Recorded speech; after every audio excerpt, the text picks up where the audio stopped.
Hello, everybody, and welcome to another Nerd News live stream. We're going to be covering a bunch of news. Say hi to the chewing boy, who said that he would leave. Hello. He took a bite. I was counting us down, and the sumbitch took a bite.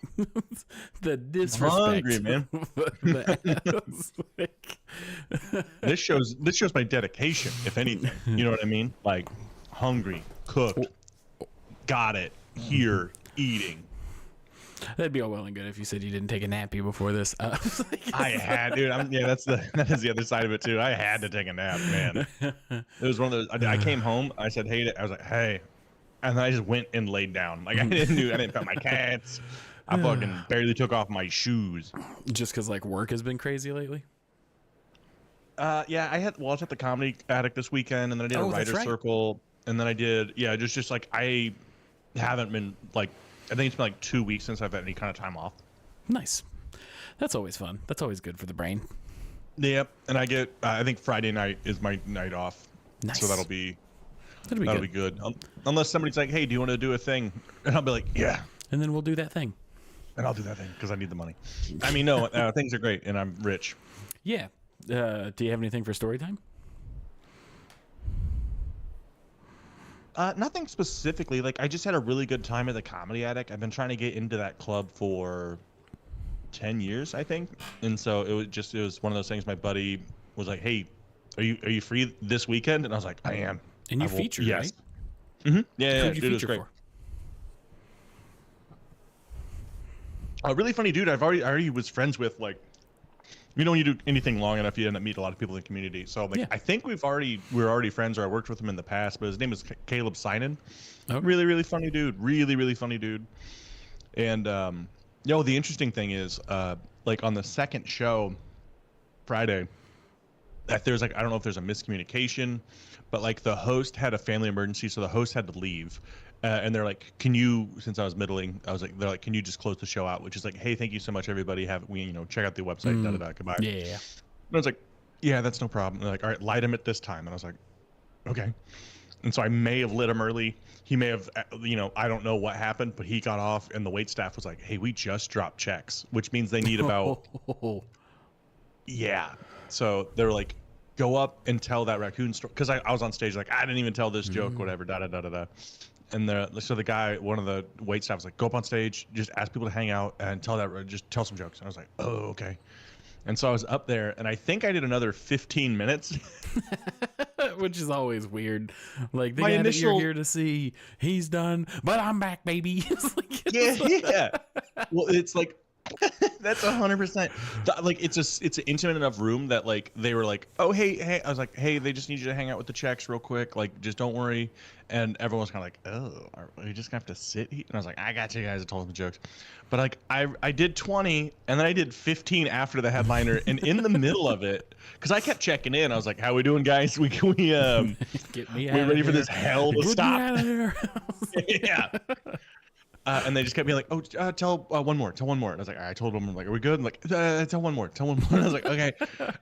And after the third one of those, I was like, it hit me that like, hey, you're doing material after the headliner. And even though it's like, hey, how we doing, guys? I'm getting anxious as hell. This is weird. Yeah. Did the headliner say anything about it? No, he was cool. He was chill. He was like, hey, yeah, thanks, man. I was like, all right. And I was like, dude, and the rest of my night was being like, is anyone mad at me? Are you mad at me? Yeah, because it's such a weird spot to be in. Yeah. But here's the other weird thing is like, so if for those you don't know, if you do comedy, especially if you're middling, the money is nice, but it's not like it's not amazing. Yeah. So like selling merchandise really helps offset that, right? So I'm selling some merch afterwards, and there's this kid. He's got to be like 21, 25, like a younger, like way younger than me. Clearly doing way better because he gives me $100. Tells me to keep the change, and then he just daintily picks up one keychain, like he didn't even really want it. Like I was like, all right. So the next day I was talking to the headliner. I was like, hey, did a kid like tip you $100 too? And he goes, no. And I was like, yeah, me neither, dog. No. Hell yeah, the raccoon fidgets are great. Oh man, I don't have any story that's like that drastic, but one time I did have to vamp for what I thought was going to be about 2 minutes, but it ended up being about 7 because the headliner was taking a shit. Hell yeah. And it was at Helium, and you know this because you perform at Helium a lot. They have the bathroom right behind the stage. Yeah, what are you just knocking on the wall while you're telling your jokes? Right, pinch it off. Because at Was the it a- time, sorry, go ahead. I was gonna ask, like, because Helium has like, they'll have like huge names, but they also have like great comics and up and comers. Like, which one was it? Like, I don't want to put anyone on blast. No, I won't say any names, but it was like a random Wednesday showcase kind of thing. Where they did like 6 comics and the last person did like 30 minutes. Okay. So it wasn't like I was doing anybody that if I said their name, it would be like a humble brag. You know what I mean? It was just, yeah. It was It's a even glorified funnier. local spotlight for the Yeah, most yeah. part. It's like what's even funnier. It means it's probably somebody I know. You know. I don't think so. I think they were out of town. Dude, small world. Just text me. Yeah. Just text me the name. Yeah. But yeah, that's the best that I've got is that I got up on stage and I was like, and yeah, I'm going to bring up your final comedian tonight. And I just saw in the crowd, oh my gosh, I can't remember his name. And that makes me so upset. One of the managers, Nick. Nick, I just saw Nick in the back just going like, One of these. yeah, right. And I was like, oh, the technical difficulties. And I found out afterward that he was taking a shit.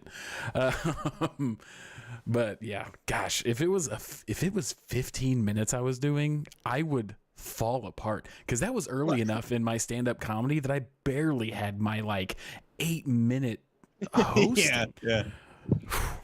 Everyone says that the open mics are super hard to get on, but my friends got on the first 2 she signed up for. Is it usually more competitive?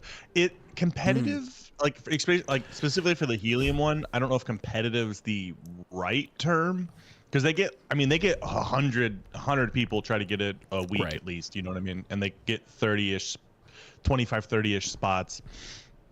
And they try and so mix it's- them between like newer people and some people that they Yeah. know are gonna like keep the show alive.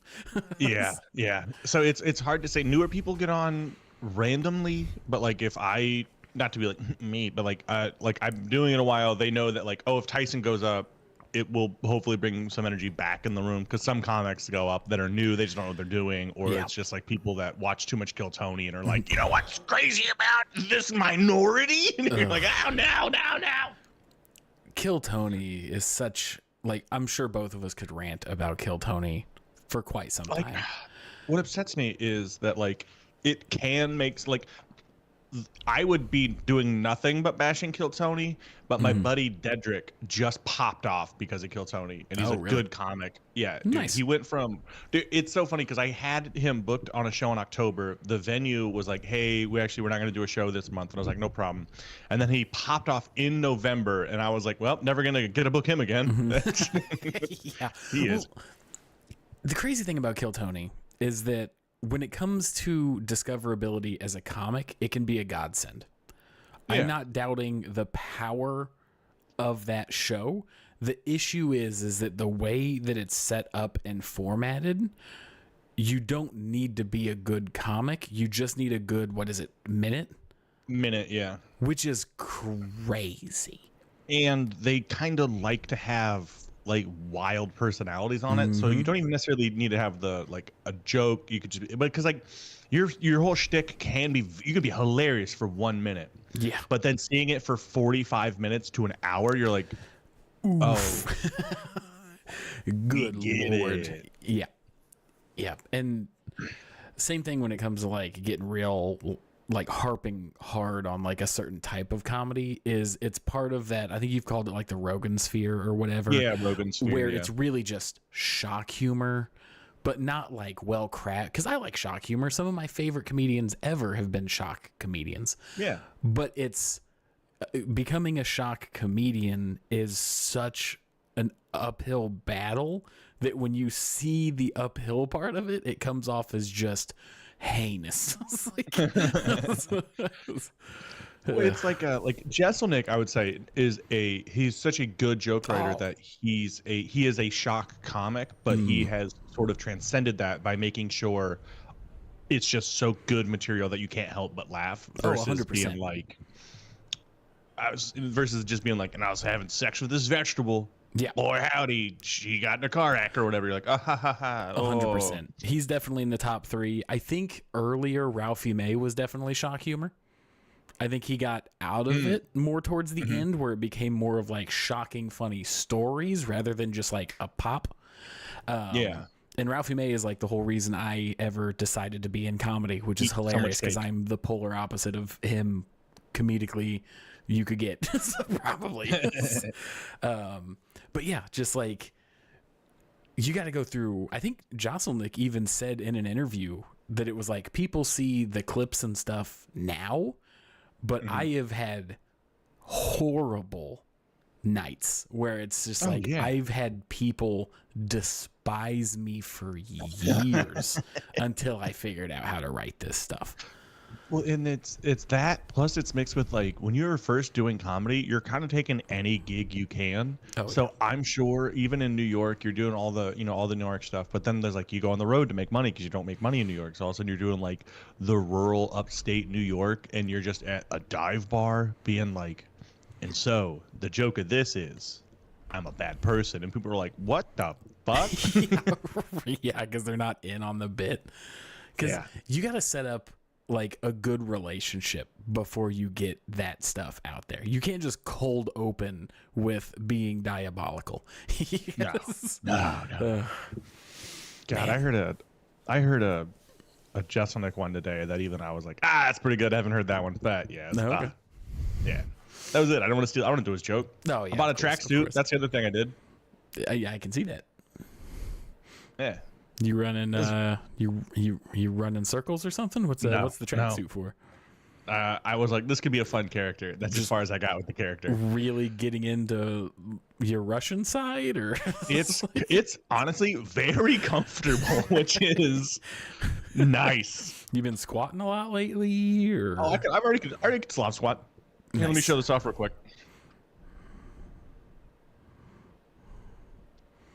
Nice. Look at you. You'll be in countries you don't belong in no time. All right. I like how my little fat back is poking out of my tracksuit.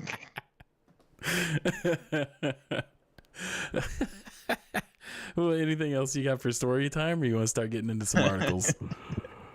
Oh, let's see. Robot Edit says, yeah, a lot of people don't understand you have to build a rapport first. Like, even if it's like dirtier material, like because like there's jokes that I love doing, but if I do them, dude, even turkey, yeah, cold turkey, or even like there's the joke where I talk about like I got divorced and not getting too sad, and it's a bit of a suicide joke, anti-suicide. But if that's too early in the set, like before 20 minutes, people are like, ah. Yeah, well, building a rapport with somebody is the difference between ooh and one of the biggest laughs you can experience. Oh yeah, it's crazy. It's insane. But yeah. I don't know. I think that's it. I think that's all my story time I can really conjure in my brain. Cool. We're building up the vending machine for the sketch. Yeah. Some of the most effort I've ever put into a probably 1 minute sketch. But we have it for anything now. That's true. And it'll be on Casters, so we can dance with it. Yeah, I have an idea. This is really just out of pocket. I'm just going to put this into the ether. This is something that is illegal. I looked it up. Manifesting. I was so dedicated to this bit, I was going to do it, but it's illegal. Okay. This is what I was going to do. Costco right now sells a crane machine. It's a SpongeBob crane machine. Okay. I so badly wanted to buy it and put it outside of a bar and just fill it with cigarettes. Oh. Just to in my head, I was like, why is this illegal? I think this is just called a business, and there it is. Okay. just watching people that are like, oh man, I don't have it, just desperately, just dollar after dollar, just trying to get the pack of Marlboros out. Even better, just Lucy's, just Lucy. So it's picking one up at a time. Oh man. Oh man, I thought that was the funniest shit. I thought that was one of the best ideas man ever created, but it is illegal. Yeah, here's the other thing too is you'll be like, aha, it's funny, and then you get tired at 10 p.m. and come back the next day and it's just been stolen. I still think it's funny. Yeah, vending, like I think the White Rabbit where I do shows has it's an old novelty one. I don't think it works anymore, but yeah, Dave, you put your coins in and you just shunk and it pops a pack out for you. Well, it's illegal because I don't have the proper licenses. That's the issue. And the license to be able to sell tobacco, it's the ATF, the alcohol, tobacco, and firearms, because those three things make sense together. I'm not going to get started, but no. What you do is you sell a token. That is, yeah. Hang on, I buy 2 vending machines. One of them sells paper. One of them sells loose leaf tobacco. I think the tobacco is where you're still going to run into the issue. I'm probably being honest. But I think I would be a millionaire in like a week and a half. Man, one vending machine buys 2, 2 buys 4. Absolutely. But yeah, that's the closest thing I've got to a story time, because if I'm being brutally honest right now, I don't have any stories that are fun. How are your dogs? They're great. They're doing really good. Nice. And then I guess the other stuff that's just kind of happening in the background that's not exciting, but like wedding planning stuff, like the wedding's in 6 weeks. So gotta really hone in on that. I want to know, why is your day so popular? Because I've had so many gigs offered that day. You owe me money. Oh, really? Have you been offered a lot of gigs that day? No, I think like 1 or 2. Oh, okay. It's really, and it was just some of the bar, like low end bar stuff. Oh, I gotcha. Which I'm not mad about. I'm a mod. How do I get rid of a guy's message? There should be an edit. Actually, I think I can do it. Well, that doesn't help. That doesn't help me. No, it doesn't. I can pin it. Why? Yeah. Just look at this piece of shit. No, it's like, yeah, I don't know. All right, I'm looking it up. Nice. Yeah, there should definitely be a way. Do we not have mod access to us? We absolutely should. There have been plenty of times where a message has popped up and I have the option to auto decline it if it gets flagged. But for some odd reason, this one didn't, and I don't know why this one made it past, because I literally have like viewers and other things like tagged for auto review on my end. So I don't know how this one snuck through. But I know Jacob can remove it. He's done it before. So let me just call him real quick. We'll put this thing on pause. But yeah, so I say we get into our first article. Let us. The first thing, bippity boppity, cool. The first thing that I want to talk about is Iron Lung.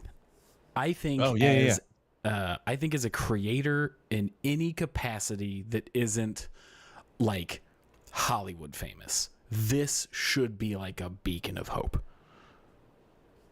I don't know if you know much about this or what. I know. So this is what I know about it. Markiplier is a very popular YouTube guy. And he made a movie based off of a game, and the game's only like 2.5 hours long. Yes. Yeah. And okay. It's cool. And that's basically where your info ends. Yeah. Okay. So Iron Lung is, like you said, a game that is like 2 to 3 hours long. If you just kind of go straight through it and don't read a lot of the stuff. No worry about that. You've heard of Subnautica. Yeah. This is even scarier hellscape Subnautica. Okay. So the plot is that it's like way in the future / dystopian time, right? Where the world or this planet, I'm trying to be relatively spoiler free because I want people to go see this. A planet is completely covered in an ocean of blood. Metal. Yeah, and they send prisoners to explore this planet in a submarine. And if they bring back information, they can earn their freedom. Okay. And it's very eldritch horror. All right, I'm into that. So I'm just going to leave it at that for any like spoiler stuff. But the things that I want to talk about is everything around this production. Mm-hmm. So like you said, Markiplier is an incredibly like famous YouTuber. He did not get funding for this movie. He didn't get cast in this movie. Literally from the original thought to this movie releasing in theaters was him from head to toe. Yes. Self-produced, self-funded, self-published, directed, and starring. This was his brainchild from beginning to end, and he has made a ton of money on this, and it's actually pretty good. Yeah. Oh, yeah, I heard it. That's the other thing. I was like, I've heard it's good, which is nice. Yeah, yep. So right now on Rotten Tomatoes, it has a 6.7. And pretty good. I think you can tell that it's self-produced. It's so hard to judge this because as an independent project, I think it deserves to be higher. But if you're grading it on the grand scale of what a perfect 10 out of 10 movie is, I think this is pretty fair. Does that make sense? Yeah, I think so. Yeah. A little grain of salt. Yes. Yeah. But to anybody who is a creator on YouTube and stuff like that, to me, sure, his budget and his scale is so crazy because of how much money he's made on YouTube. Yeah. But this should absolutely give any creator hope to just do the thing you want to do. Yeah. You know? Like we've talked about writing a horror movie all the time or like a horror comedy, like all kinds of stuff. You just got to do it. And sure, his scale is way off, but he's started out the same as the overwhelming majority of people right now, just making shit on the internet. And regardless of whether you like him or not, I think that's incredibly inspiring. It is. It's like it just as like a person, because the fact that he got a released in any amount of theaters and then it was like kind of so well received, it got pushed into a ton more. Yeah. Even the Duffer Brothers didn't know how they're going to end Stranger Things when they started season 5. Yeah, we know. And you can tell. Yeah. No, just starting is honestly the hardest part. Everyone wants to get it perfect, but like just start making goofy stuff on your phones, man. Mm-hmm. Yeah, for sure. The biggest thing I have heard about Iron Lung is that it's incredibly difficult to separate the success from if this was Markiplier and if it wasn't. Like if I think the Markiplier has a huge part of it. I do too. I also think the people being like, can you believe this is happening, has done a lot for like free maybe it's not the right term, but like, you know, free publicity. Yes. But because you got a weird crossover here where there's people who are huge fans of Markiplier who are definitely going to see this movie. Mm-hmm. I don't know if this game had enough pull to be like, oh my gosh, this indie game, you know what I mean? Like, I don't know how many Iron Lung fans are chomping at the bit for this. Here's the thing is, I don't know. It's horror too, though, because horror has a huge fan base. Like they always say, like, if you want to make money, make a horror movie, because like fans, they'll give it a shot, they'll go look at it. Mm-hmm. One thing about the game is that it's a bit of a slow burn. Mm-hmm. Like you get on the planet and then it's like, oh, investigate this stuff and see what happened. And without like having any spoilers, a lot of it is like, oh, there's actually like fish and shit up towards the top here. And then you start getting deeper and you're taking like screenshots of the ship or like outside the ship to seeing these like vaguely eldritch horror anglerfish type stuff where you're just seeing these grotesque ass, because the ocean's already terrifying. It's already full of it is full of monsters. Just imagine if those monsters had just the littlest touch of eldritch in it. You mean a little bit more? Yeah, Because they no already joke. do. So I would like to see how that goes, how that transfers to the movie. So I'm very excited for this. Yeah. I definitely wanted to talk about this as people who are trying to like literally become creators. You know what I mean? Yeah. Well, that, and like, here's the thing is, like, I'm not glazing Markiplier because I think he seems like a very funny, genuine dude. That's kind of, I don't really know a ton about him. I did try to watch that one show he had on Netflix about not sleeping. Couldn't make it through an episode because I was like, this is bad. Yeah. Just felt bad. So Markiplier was in the age of like early YouTube gamers like PewDiePie, Jacksepticeye, Game Grumps, and stuff like that. During that time, I kind of feel like everybody had their guy. And then maybe there was some crossover. So like Markiplier and Jacksepticeye have always been like really close friends, and neither one of their personalities were my thing. So I never really cared for his YouTube content, and that's not throwing any shade at all. Yeah. I was a Game Grumps guy. I'm still a huge fan of Don Avedon. I love him to death. I think he's an incredible human being, and I think he has nice hair, and he's amazing. Okay, yeah, I mean, you shouldn't judge people on for a second. You shouldn't judge people on the hair or whatever. It's fine. right. But and then I thought PewDiePie was fine. They really captured like the how over exaggerated you have to be for the time, and that wasn't my jam. Yeah. But no like shade being thrown. It just wasn't my cup of tea. I totally get why people liked him. Markiplier was definitely probably second to Game Grumps, even though I didn't really watch his content. He did play games that I liked when it comes to like the horror genre. I think his claim to fame was like horror content. So yeah, like that's always fun. Anything else you want to say about Iron Lung? I mean, I don't know really what else there is to say on it. I'm gonna see it. One thing I think that was cool is they got together with the AMC people or whatever to make the popcorn bucket, because that's a thing that every movie has now. Yeah. And they're like, yeah, this is the popcorn bucket. You can buy it, and if you want, you can just buy the 3D print files. Oh, that's cool. You can just have the files for free. That's pretty great. I didn't hear about that at all. That's awesome. Yeah. A free sex bucket. Because every popcorn bucket has to be wienerable. Very wienerable. Cool. I'm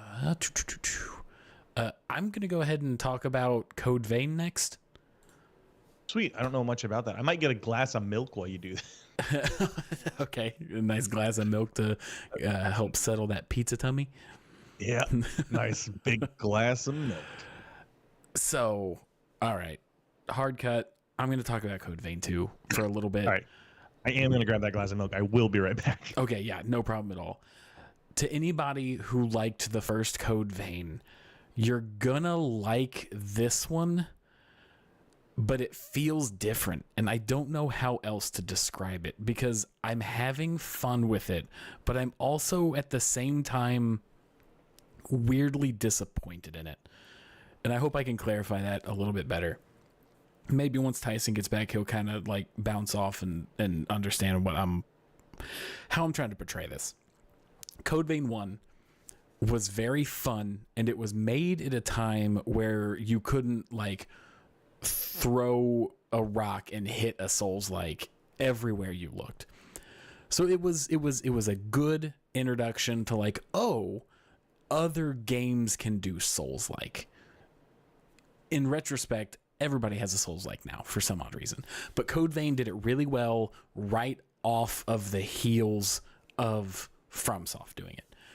The biggest complaints was that everything looked too the same, and it was way too linear. Like, maps were just paths that you followed that had another branching path. Like if you played Dark Souls and you got into an area like the Shaded Woods or anything like that. It was an open map that you explored. Code Vein looked like that, but you could walk on the road. So you could look around and see all this world around you, but you can't walk that way. You just got to walk the path and fight the enemies.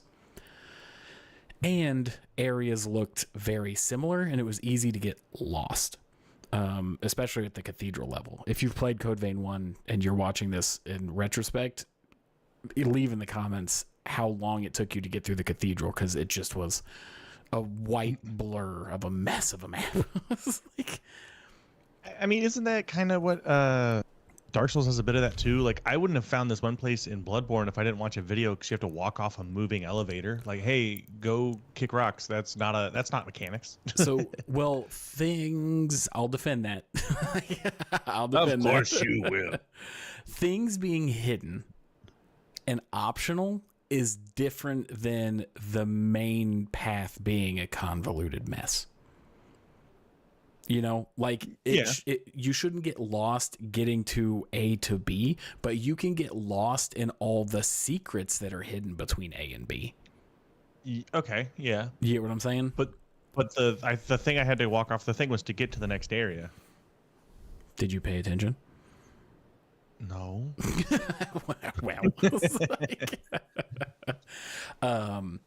but I think what is happening with games like Code Vein and Souls-like is game developers are forgetting that there are semi-open worlds. I don't think every Souls game has to be Elden Ring now. Mm-hmm. And Code Vein 2 is trying so desperately hard to be Elden Ring, it's distracting. Yeah, I could see that. I don't think the Elden Ring style of open world with consumables and all that kind of stuff fits this aesthetic. I think what you need is, if Code Vein 2 wants to be a vampire anime Dark Souls, they throw you into this map that is the abandoned factory, and you can explore the shit out of that abandoned factory, and then you go to the next stage, and it's another big open area that's condensed to the boss that you're fighting, much like the traditional like Dark Souls 1 through 3 and Bloodborne. The shift into Elden Ring did not land for me, because they put the same amount of enemies in the game, but they made it bigger. Like, you can walk forever in Code Vein 2 and not shit happens. And it's frustrating, because it's like, okay, this is just a hiking simulator and not the good kind like Death Stranding. So it feels really empty. The stuff that you pick up off the ground is completely negligible because of the amount of stuff that they just give you. So the crafting system just feels pointless. The amount of souls that you get just dwarf crafting anything. Like, why would I spend all this time hunting down scrap metal to make daggers when I can kill 3 enemies and get 20 daggers? Like, the economy is just kind of way off for everything. It doesn't make sense. Okay. The combat and the weapons are so improved that it's still fun to play, but it's so hard to praise this game when there's so much bloat around it. And then my last scathing thing about it is that the boss fights are nonsense. Like, they tried to cater everything in this game to be for 2 people, but not multiplayer because of the improved AI partner. So almost everything in this game is scaled to you having this AI partner. So even if you do the option to not have him around, you just get absolutely gangbanged by every enemy in a room, or you have your AI partner and you just breeze through that stuff. I just realized I said the bosses, and I talked about like the overworld again, but the bosses right now, and they've got to fix this. They have to fix this when they do some updates. Either you walk in to the boss fight and you're like, okay, cool, he's dead. Okay, that was crazy. I looked at him weird and he shit his pants and died. It's the easiest boss fights I've ever had in a video game. Or like 1 in every 4 will absolutely have their way with you, and the only way to win is to cheese the hell out of it because it's so unbalanced. Oh, that's not good. I don't see how anybody game tested this and got to some of these bosses and were like, this makes sense. Yeah. Okay. Well, I mean, do you think they just didn't test it? I don't know. It's hard for me to tell because I remember that there was an interview where somebody who worked on one of the Dark Souls games was like, well, I beat it. It's like, okay, shithead. Like, Well, yeah, I did. I kind of like that attitude though from a developer because, like, I mean, yeah, come on. yeah. Well, it's like the Super Mario Builder, the one for the Switch where you could build your own levels. One of the rules is if you build a Mario level, you have to be able to beat it to publish it. Oh yeah. Which is crazy because I've seen some of those come out and they're wildly difficult. Yeah. So. Hang on. The one Fable builds up to you fighting Reaver the whole game, and it's a one shot. And if you don't do it fast enough, the game auto kills him for you. Yeah. Yeah. I forgot about that robot. Yeah, me too. We talked about it a little bit last time. I'm kind of scared optimistic for the new Fable game. Oh, I'm pretty excited. Yeah. The Office style cutaways. I'm having such a hard time getting over that. Yeah, the thing is, I don't even remember seeing it In the trailer. Yeah, are you talking about like the very first one with the whatever? You'll be fine. You'll put on your big boy pants. You'll be okay. We'll see. I don't know. I'm hoping the gameplay carries it. But that's kind of everything for me on Code Vein 2. Another thing is, and like, I know I'm dogging on this game a lot, but I am having a lot of fun with it. I'm just very disappointed because Code Vein is probably my favorite non-Souls game, other than maybe Neo. I think Neo is incredible, which Neo 3 is actually coming out, I think, this month or next. Ooh, it's good for you. Yeah. But just because it was different Souls. Like, if I'm playing a Souls-like and it's medieval fantasy style, I got Dark Souls. Like, I like anime a lot. I like Souls a lot. Code Vein was an incredibly fun crossover. Yeah. And I just wish either this one had more time in the oven or they, like, actually appreciated what they were doing. It just feels off and wrong. Like, I'm sorry to hear that because I know you were excited about it. You couldn't even get your sliders. You couldn't get your sliders as goofy. I couldn't get my sliders as goofy. There is way more customization to look how you want, but you can't get goofy with it. Like, each boob wasn't 2 times the size of my head, which is fine. I get it. I'm just saying I should be able to have boobs bigger in the game than real life, and it's upsetting. But yeah, and if you've played Code Vein 2 or like Souls-likes and stuff like that, let me know if you've experienced this kind of feeling with like a different one. Because the closest I think I can get is Mortal Shell, which was an incredibly fun game. It was just weirdly limiting. But yeah, if you were to ask me right this second before any patches or updates or anything coming out, I wish I didn't buy Code Vein 2. Like, the fun I'm having from the combat doesn't outweigh all the things that they changed for the worse. And I hate to say that. I really do. But at this point, I would have rather them just reskinned Code Vein 1, given it a fresh coat of paint, and re-released it. Yeah. And that's a bummer, but that's just how it is right now to me. I think this Metacritic score of 70 is generous. Really? It got a 70. Yeah. And that's on Metacritic. But I think I would give this one a 6 at best. Because, like, the story's weird. They did this weird time travel thing just to try and do some diversity on the map that's already big and empty. So you just get big and empty dystopia and big and empty past with grass that feels like a weird decision. And the story, like, everything but the combat was a downgrade. Yeah, one thing I don't like about how a lot of modern games is the like the open world, like the Pokemon, it just like it has Yeah. so much empty space. Right. And it's just, it feels lazy. Yeah, because I mean, like I'm sure it's hard to make a world feel alive, but it's not like places haven't done it. Also, Yeah. just throw some more shit in it. Well, Like open that. world, yeah, 100%. Open world became a buzzword that sold games, so every game feels like it has to be open world, when the overwhelming Yeah. majority of games would be better if they weren't open world.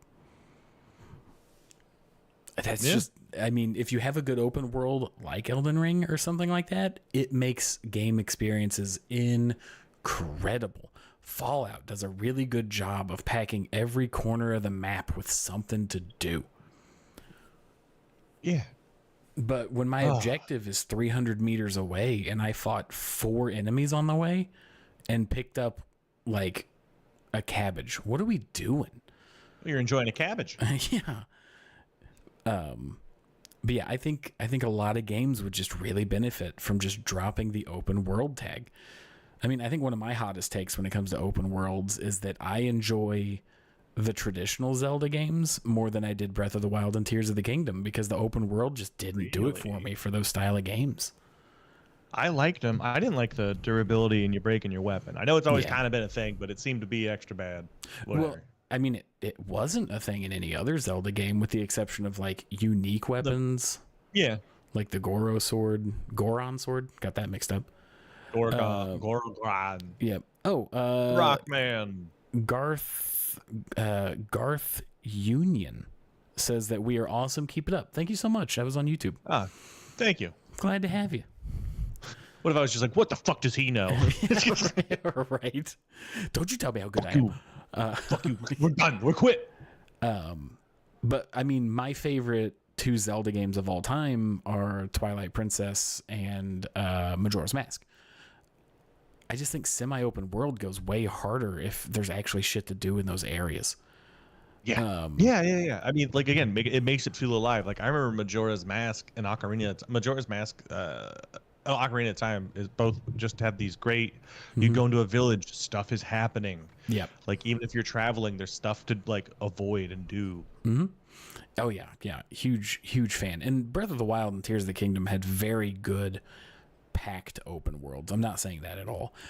Yeah. But the sheer amount of shrines and puzzles kind of got a bit overwhelming. Some people like that, and it's also up to you to kind of enjoy what you want to enjoy. You know what I Oh, mean? for sure. Because like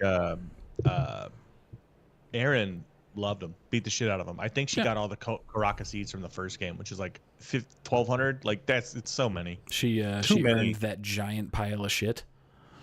Yeah, she Which earned. that's not Hey, don't joke. call me that. Yeah, Don't call me that. Yeah, yeah. You never mind. It's like-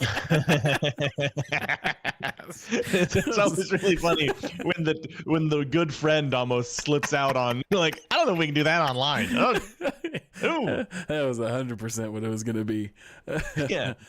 That was funny. That was just click, lock that one up here. Also, I figured it out why I couldn't delete stuff earlier. That's why I've been so semi-distracted. Click your little chat setting gear icon, and then show mod icons was off. Oh, same for me. Okay. Yeah. Good Which to know. I do want to make this a emote only chat because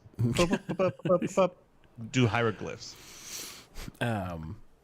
But yeah, so I enjoyed the Tears of the Kingdom and Breath of the Wild a lot. I really did. I'm not bashing those games in any capacity. I'm just saying, like, if you forced me to pick like one or the other, I would pick like an incredibly drawn out, complicated like light temple or water temple over like 100 mini puzzles. That's just kind of where I'm at.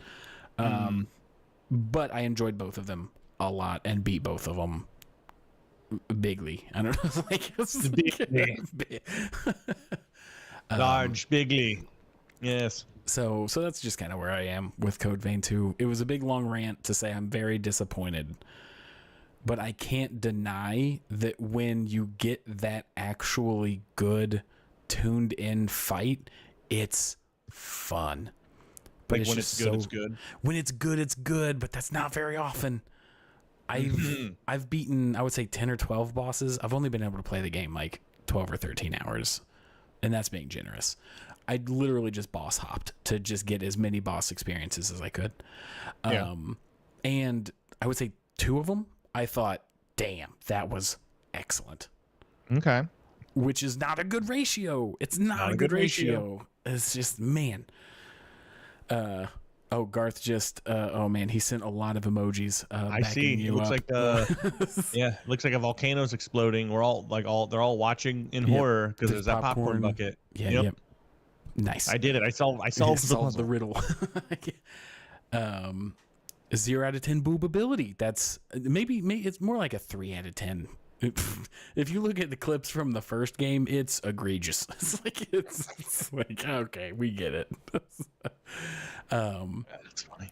So yeah, it's a bummer. I do love the weapons. My favorite weapons in the game are swords that summon behind you and are attuned to your hands to where you can swing and like jab and stuff, and the swords like arc with the movement of your hands. And when you swing your legs, it swings both swords for strong attacks. So you're doing like monk moves with the swords flying around you. All right, that's pretty cool. It's so cool and fun. It's just wrapped in dog shit. Do you think he'll get a third? I don't know. I hope just so maybe they can fix this one, if that makes sense. Mm-hmm. Like atone for how disappointed people seem to be with this one. But I don't think so. I think the studio has many other things that they could be working on. Because it's Bandai Namco, so it's not like it's a small studio that's just banking on Code Vein. Like, this could just be a write-off at the end of the year, and then they never think of Code Vein again. True. I always hate it when, like, one of your favorite childhood games, you're like, this is amazing, and then they're like, oh yeah, that was made to, it didn't make enough money, so it's dead forever. You're like, Dark Cloud 2, PlayStation, I love you. You got a second one. I did get a second one, but they didn't make a third one. Which is the exact situation that we're in here with Code Vein, so shut up. No, so it sounds like you should be used to this. Yeah, PlayStation is such... I'm just going to say this. I'm just going to say it. I'm just going to say it. I'm just going to say it because I'm upset, and I just need to get it out. PlayStation, Sony, I'm looking into the camera. Sony, for the love of God, stop being such assholes with your licenses because you're being a bitch about it, and there's a lot of games that should have happened because of you, and they haven't. It sucks. It sucks so bad. Yeah. Stop it. Stop Quit it. Knock it off.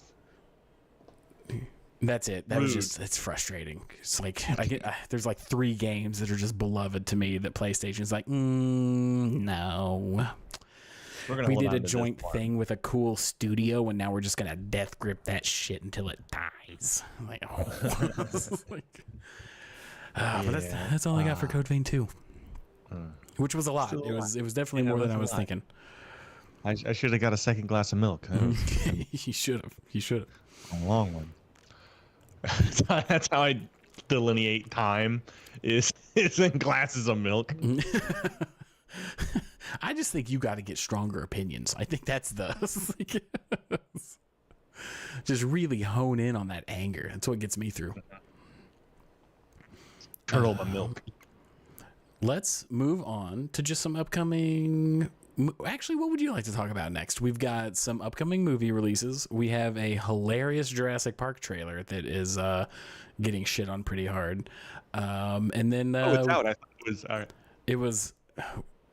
Has the Super Bowl happened? No, that's next week. It's the 8th. Okay. Apparently... Here, quick rant. Super Bowl... kick rocks. We had to cancel the Sunday show. We're not doing a Sunday show because of you, and it's because you jerks. Stop it. Look, I don't like sports. But if we're talking sheer numbers, buddy, I said what I said. I'm standing by it. I respect it. I respect it. But yeah, I have no love lost for me when it comes to sports in any capacity. I mean, look at me. But competitive eating's a sport. Got him. Yeah, not even that. Boom. It's just it's gross. I don't like that either. Dude, yeah. I was dude, it was so funny. I was When I see talking to people Aaron. dunking hot dogs in water, I just want to vomit. As you were Dude, saying. I was telling Aaron about Joey Chestnut and about how many hot dogs they eat, and she was like, because it's in 10 minutes, right? I think is the thing. I don't even know. Or It could be an 12 hour, 12 and I would be minutes. like, "Good God!" Yeah. Well, it's in 12 minutes, and she was like, yeah, like, oh man, they eat what, like 10 hot dogs, 15, and I was like 76, and she goes, oh my God. Yes. I feel like if I really needed to, I could do 10. Ugh. If I had to. Dude, if I eat 2 hot dogs, I'm like, I'm pretty full. Oh yeah, yeah. 3, I'm like, I'm gonna Die. throw up. Yeah. Yeah. I don't know what's gonna happen. I throw up, shit my pants, or die. It's like It's just how 76 hot dogs. yeah. Yeah, and look, we'll give them a little bit of credit. They're not Costco hot dogs, you know. They're modest-sized wieners. Okay, I mean, they're pretty big if you ask me. If you're putting it that way, right? One might say perfectly average. But yeah, that's just it's wild to me. But is there anything that you're chomping at the bit to talk about? hang on, I'm still on this hot dog thing. I'm doing the math. He ate 7.56 pounds of hot dogs. Ooh. 7.5 pounds of anything's aggressive. Dude, yeah, 7.5 pounds of titty. All right. Yeah. I'm trying to think if there's anything that would be feasible. Jello? I mean, but it's Like that's sugar-free Jello, so it doesn't. the only thing I can think of is there was a guy that turned an entire loaf of bread into grilled cheese, and then he condensed it into like a 1-inch cube, so it was incredibly dense. That's amazing. That's That maybe, incredible. maybe that. Would that just You like know get what to I your mean? stomach and just be like, Yeah, just it's just that Family Guy sketch. He's like, I gotta leave him to get out. you just cough and crust comes out like, uh-oh. It's out of your nose. Like, oh, that's not good. Yeah. Did you just shit your Don't pants? talk about it. Yep. Yeah. It's just Underappreciated. That's all right. I'm gonna repost that on my story. Nice. Yeah. So Let's talk about upcoming movies. We were talking about movies before. Let's keep talking about movies. yeah. So upcoming movies. So this is a list from Internet Movie Database of movies that are coming out. The movies that I want to talk about go into like late March. I think the latest one was like early April because I didn't want to go too far out. The first one, this is another pet peeve of mine. The Strangers Chapter 3 is coming out. Stop it. Stop making these movies. The first one was great, and each one has gotten progressively shittier, and I guarantee that this one, I don't know if it'll be the worst one. The second one was, it was rough. If it's not supernatural and it becomes supernatural, it's bad. Oh, it was 2 is Supernatural. Did it turn? It wasn't, but it was the Michael Myers thing where it's like they shot him 47 times, caught him on fire, and ripped his left testicle off. How is he here 5 minutes later? This is so crazy. Stop it. Stop. It's called dedication, man. Not just because you lack it. It didn't start as paranormal, though. You know what I mean? Yeah. Like, you can't I get what you're take... saying. It's because it started as just like this could happen. That's why it's extra terrifying. It's legitimately could be anybody. Yeah. And now they've turned it into this like supernatural-esque family that it's just Stop. It's just horror. Just to be Yeah. satisfied with making a good movie. We don't have to milk this shit until the tits are empty. Like, we just. I wonder if Tyler's upset about this. I can't tell. I am upset. I just want good things to be good and them to be left alone sometimes. Because did you see any of the Strangers movies? No. Oh, okay. I know because they make money, because horror movies make money, and it's one of the good things and bad things about horror. Just come up with a new idea. Like this, what should have happened with The Strangers is that the first one happened. It was really cool. And then if they could think of another one that kind of fit and understood in the world, like this family is terrorizing local Carolina town, you know, like Texas Chainsaw Massacre-esque, great. And then the director could be like, but I have this idea for, it's like similar to Strangers, but it's like a supernatural. Then make that movie. Just because you have a name that's going to make money, don't destroy that name. You have to remember that like studios aren't making movies for art. They're making it for money. No. I don't. They are. Don't. They. It's not that I did. I'm not saying that's good. And I like that. I'm saying that is why it's happening. No, you're defending them.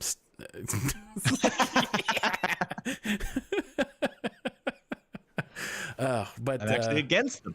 Yeah, no, me too. Well, it's the prime example that I always give is The Haunting in Connecticut. That was an okay ghost movie. I'm not a big supernatural guy. The Haunting in Connecticut was fine. And then they released the sequel, The Haunting in Connecticut 2, The Haunting of Georgia. We're not even in the same state anymore. Like, what No. That one is kind of funny. That one is pretty great. Because my first thought was like, okay, the family from the first movie, maybe they move to Georgia and the ghost follows them there, or they get into different family, different investigator. There's not a single bit of overlap between the two movies. They just had the Haunting in Connecticut one. And it's like, not even on the radio. They're like, "Hey, did you hear about this crazy haunting in Connecticut?" Click, turn it off. Sure hope this shit doesn't go to Georgia. Click. Do you think ghosts can get sweaty? Yeah. Oh, you do? That's Yeah, a good answer. No need to discuss or elaborate. Yeah. No. I asked if that they could. If I'm a ghost, yes. Yeah. Just boo. Do you have any baby powder? I don't believe in ghosts. Okay. I believe in demons, but that's a story for another day. I don't believe in ghosts. And I had a math teacher in high school that put it better than anyone ever to me, and just the whole class, of why ghosts don't exist. And it made me laugh so hard. But basically, we were in class, and he was not a good teacher. It was like 10 minutes of a lesson, and then 30 minutes of just dicking around asking him questions that he had no problem. Excellent teacher, but terrible teacher. So one day, a girl in my class is like, I was driving home and I saw a ghost walk into a hill, and I almost wrecked my car because it scared me so much, and I see ghosts and stuff all the time. And he just goes, no, you don't.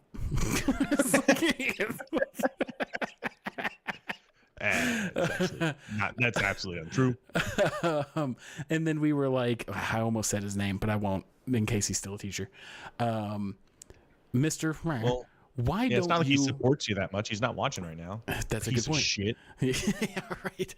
We were like, Mr. Teacher Man, why don't you believe in ghosts? And he goes, all right, class, think about it this way. You're a ghost. Are you moving cups on tables? Or are you flipping on the TV? Every ghost I've ever seen, or like any weird ghost thing is always like they were in a Victorian dress. There's never been a ghost in khakis and a button up. Like, Here's the thing: is that Victorian dress was from 2012, but they were on a costume party. yeah, like you're telling me that there isn't an accountant that died of a heart attack at his desk and isn't haunting the fuck out of like Salesforce or something? Like, no way. Yeah, I did start. We started mocking ghosts, and then my stream did cut out. So that is correct. Here's the thing. I've tried to finish no joke, and I can't because I can't get it right. But I don't want. I'm too old to have ghosts become real. Like I'm too because it'd be like getting a finger in my ass the first time. You know what I mean? Like Okay. Right. I don't need to change my worldview yet. I don't need to. I don't need to change my worldview on some things. And also, I'm gonna shit my pants. Like, you know what I mean? Like, it's gonna. I don't need that at all. Well, also the thing around ghosts is it's always so circumstantial. Where it's like, man, I saw this crazy ghost one time. I was shit-faced drunk and high as hell, but I swear a ghost walked through my door. Like, it's never just somebody chilling, completely like either sober or in the right mind. That's just like, oh yeah, this happens. Or it's somebody trying to sell you on the fact that ghosts exist. That's it. Those are the options. Yeah, I don't know. I've had some people be like, I've seen them. That's cool. I don't want to. You know, they're like it. It's always like, yeah, if you open yourself up, that's when. Nope, my door's shut. My door's closed as fuck. I don't know. Like I said, maybe this is like a deep dive that we do one day. But I don't believe in ghosts. I believe in demons because we don't need it. It's not in our wheelhouse. Let's not do that. Why not? I've heard I know what you're going to say about it. I think that's not nerd or news. It can be. I think people might enjoy that conversation. Maybe I'll just do it by myself and invite somebody who's actually. Put it on your personal channel. Put it on your personal channel. But yeah, like that shit. Boom, I'm here for the demons. Here's the thing, though. He's not talking about actual demons. It's a dumb thing. You guys, you text about it. Fuck off. I am talking about actual demons. I also can't remember who Is She a Robot in real life is. Otherwise, I would text him. But it is message him demons. On Twitch, whisper him. You know, I could. Twitch. Yeah. Just have him a robot dox yourself. Yes. Or if you have my number, text me. I apologize that I do not remember who you are from your handle. But that's my rant. There's one of the movies. Yeah, that's one movie. Here's the thing: is I want to talk. There's a couple movies I want to talk about, but I still won't take nearly as long as your one rant about being mad at a thing. Yeah. Hey, I'm here to entertain the people. You got to get fired up about stuff. What movie do you want to talk about? Actually, there's a handful because it looks like it's gonna be a really good month. Because I do want to talk about. I want to see the new Dracula movie because it's got Christoph Waltz in it. Boom! Oh, he's amazing. He's so good. But this movie also has a clip. Like, I don't know if have you seen the trailer for this yet? I haven't. Otherwise, I would have been way more excited because like, first off, amazing last name. But also, every movie he's been in, Dracula? Incredible. No, Waltz, Christoph Waltz. I don't get it.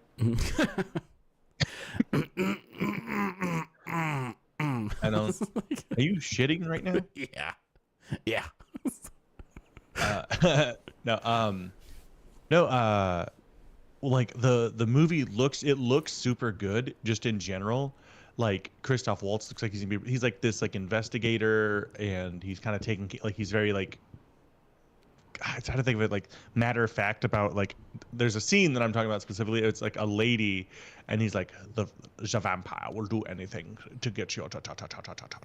And she's just like on her knees and like kind of gothy and just being like, I'll do whatever. I was like, God damn it, that would work on me. I would be dead. Yeah, you're a weak man.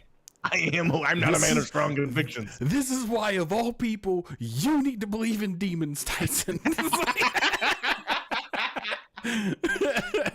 Because that's how they get you. But A, it looks phenomenal. from the director of Wow, he did a lot of good stuff. Mm. Fifth Element, yeah, looks phenomenal, looks really good. Also, that scene, Yeah. nice. I want a bona fide like original book Dracula adaptation with like modern, not CGI, but like practical effects and like movie magic. Because the original Dracula book, I love it. It's got a Texan in it. It's pretty great. Okay, That's really It all I has a gotta say. Texan? I didn't know it had a. Hey, Dracula, better giddy up, partner. Pretty much. It's if you haven't read the You original heed your Dracula, last haw. if you haven't read the original Dracula, you need to, because it's pretty great. It's got stereotypes that are fantastic. It's got a Texan, like it's great. It's great. Just check it out. We need a modern, just one for one of the book, and I think that could be a lot of fun. But I definitely want to see this. I mean, anything that has Christoph Waltz's name on it is something that I want to see. Yeah, it's what's interesting is that like if you did a one for one and had a Texan in a Dracula movie, I think a lot of people would be like, because they haven't read it, they'd be like, why is there a fucking Texan? Yeah, here? This yeah. it's Victorian England. Like, why is there a? This is crazy. But yeah, that looks really good. All right, next. Yeah, movie. there it is. There's the lady. Yeah, the cross lights up and she's The all hot. Moment I saw that, I was like, that's the one Tyson's talking about. Yep, that is the scene. That is the scene I'm talking about. But for like horror and horror comedy, it's a good month. It's looking like, because Whistle is just a horror movie, which I kind of think is funny. Because like if you click it, the like log line is "Don't blow it," and it's about an Aztec death whistle. I like that. It's like, when does that come out? The second or third, sixth. It comes out so Dracula comes out the 6th. So does there it is. Whistle. I passed over. Stranger. There Yeah, it is. dude, the 6th is a big day. Yeah. I love the "Don't blow it" though. That makes it seem like it's gonna be horror comedy. Kind of fun. I don't think so though. That's the problem. That's the problem. It feels like it's gonna be just a pretty standard horror movie. Oh yeah. It's got Nick Is Frost that- in it. Huh. Did we both just do that at the same time? Yeah, yeah, we did. I scrolled down so quickly because as soon as I saw Nick Frost, I was going to say that. I was just like, Yeah. Huh. All right, that makes me more interested for sure. Yeah. All right, hang on. They're I don't know. This might be a horror comedy because someone's name is Sexy Pennywise. Someone's name is Dead Dean. Yeah. This Old reminds me. Crone. Do you remember in like, I think it was either the late 2000s or early 2010s when we were just getting like random horror movies like 20 Missed Calls and Drag Me to Hell and like this reminds me of like that style of horror movie. Yeah. Which It's isn't from a bad thing. Like there's a executive special place for producer- those. Oh, dude, this might be a horror comedy, but like not advertised as such. Yeah. Because it's from the producer of The Monkey, and it also had somebody else, but like the "Don't blow it" log line seems kind of funny. Right. The premise could be very funny because the premise is a group of unwitting high school students stumble upon a cursed object, an ancient Aztec death whistle, and they discover blowing the whistle that emits a terrifying sound, and it will summon their future deaths to hunt them down. That sounds really cool. Sounds really cool. Here's the thing, though. Sounds- I'm not a superstitious guy. We just ranted about the ghosts and shit. I'm not blowing that whistle. I was like, I'm not. No, not at all.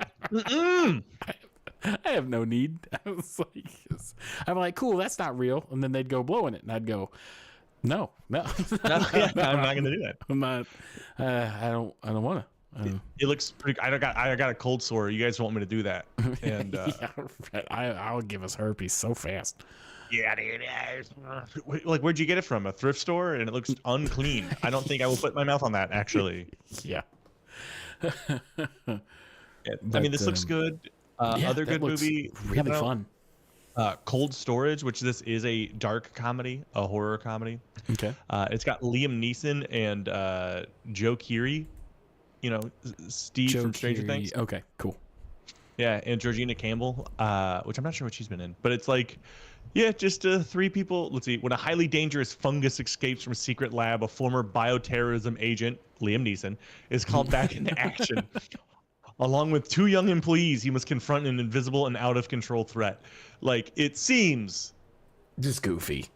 ridiculous. Yeah. Yep. I love the fact that Liam Neeson's character is a retired bioterrorism agent, and it looks like he works at a grocery store. Like, Yeah. I don't know. Okay, so are you looking at the stream right now? No. Okay. Yes, now I am. This also bold thing to say from the screenwriter of Jurassic Park and the producer of Zombieland. I mean, he screenwrote it, right? He did. So this might just be a pet peeve of mine. It's weird to me when they have a poster like this and the names don't line up with the people. I don't know why they do that. It bothers Because it me happens. I'm gonna a Google lot. It happens a lot. The little guy off in the bottom corner didn't get a name. That's not fair. But yeah, why do they do that? Because even if you're making the argument for like star power, Liam Neeson is the biggest name. Yes. So it is. By the way, it is. I'm googling now, and it's why I had assumed it's star power. So it's like left to right. Like right now,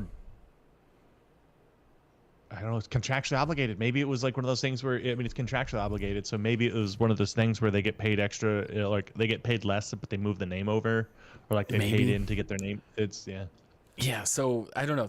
I've noticed this in many movies, and this is a prime example of something that bugs me that I needed to say out loud.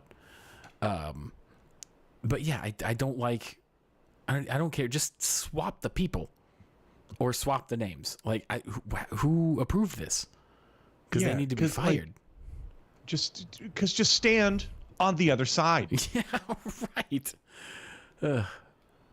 But I am curious where a lot of the Stranger Things people go with their careers. I feel like Joe Keery could give it an honest go. I think Joe Keery is going to be fine.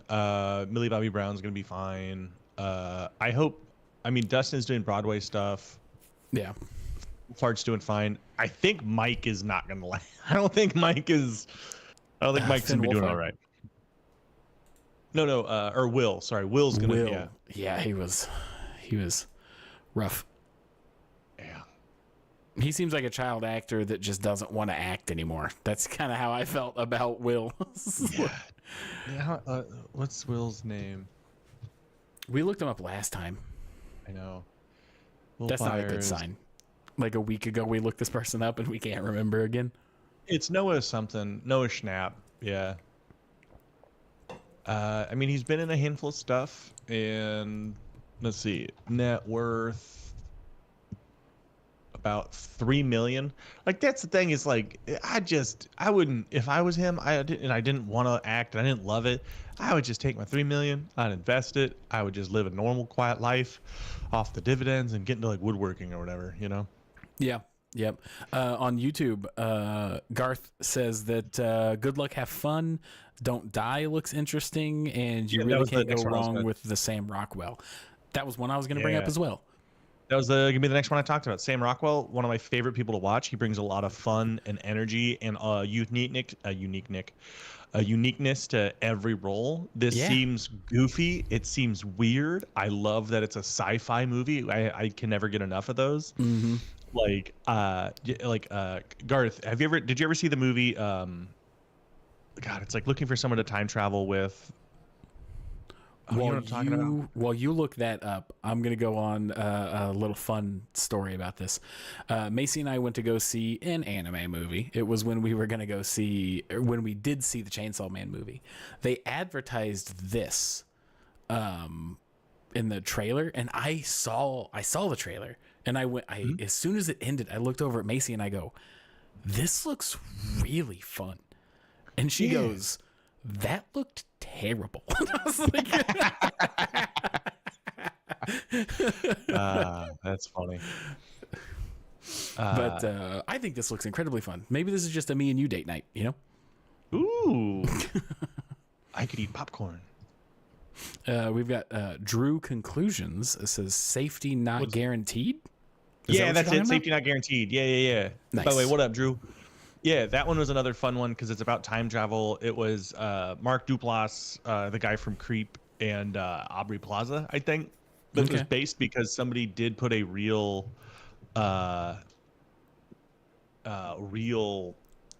ad in the paper that said, here it is, wanted somebody to go back in time with me. This is not a joke. P.O. Box da. You'll get paid after we get back. Must bring your own weapons. Safety not guaranteed. I have only done this once before. If I saw something like that, I would have to call them. Right? Like, I don't look at the newspaper enough, as in ever once in my life since I was like 15. Yeah. But if I saw that, I couldn't resist. Yeah. Oh, dude. Are you kidding me? Bring your own weapons. Yeah. I can do safety that. not guaranteed. Yeah. I can bring you some too, buddy. Like, what are we doing? The thing that it's like, it has such good language of they have like, I've only done this once, but like the specificity, you got to bring your own weapons, safety not guaranteed. You're like, oh man. But I can't remember that movie. Sorry, go ahead.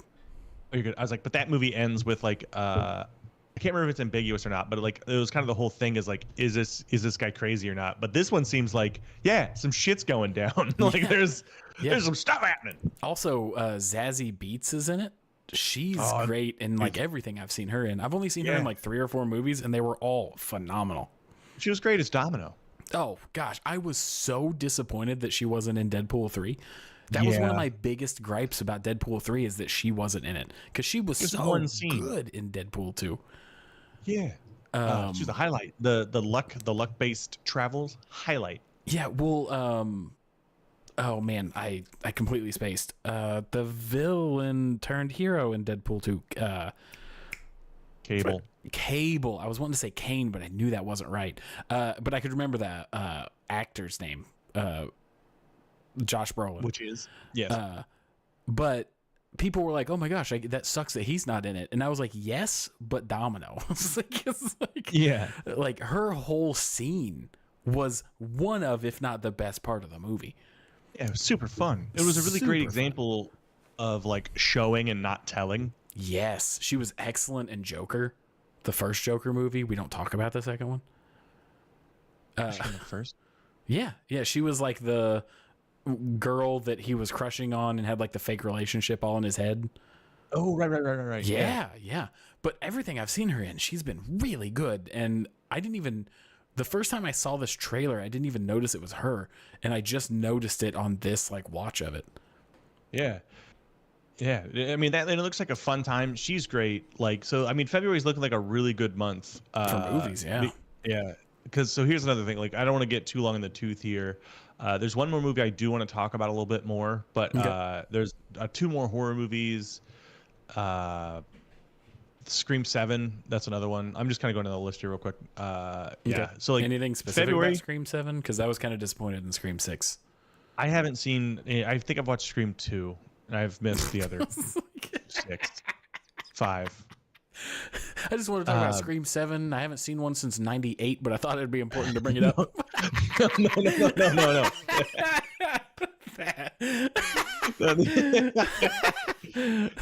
The one I wanted to bring up is, well, also hang on, I'll bring up one other really quick one because it does the movie poster thing. But The Huntsman, I don't know what it's about. When an ICU nurse volunteers to help a coma patient accused of murdering 6 women, he's drawn into a chilling web of lies, obsession, and deadly secrets as a detective races to stop the killer. Right? The cast makes me want to see it because it's got Sean Densmore. What day does that come out? I'm having a hard time finding it. The 6th, pretty early on. Oh, okay. Sean Ashmore.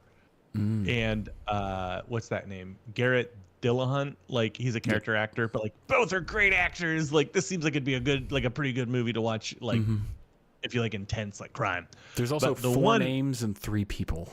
4 names, 3 people. Well, the apple is Elizabeth Mitchell is the apple, and I thought that Elizabeth Mitchell was that man in the middle.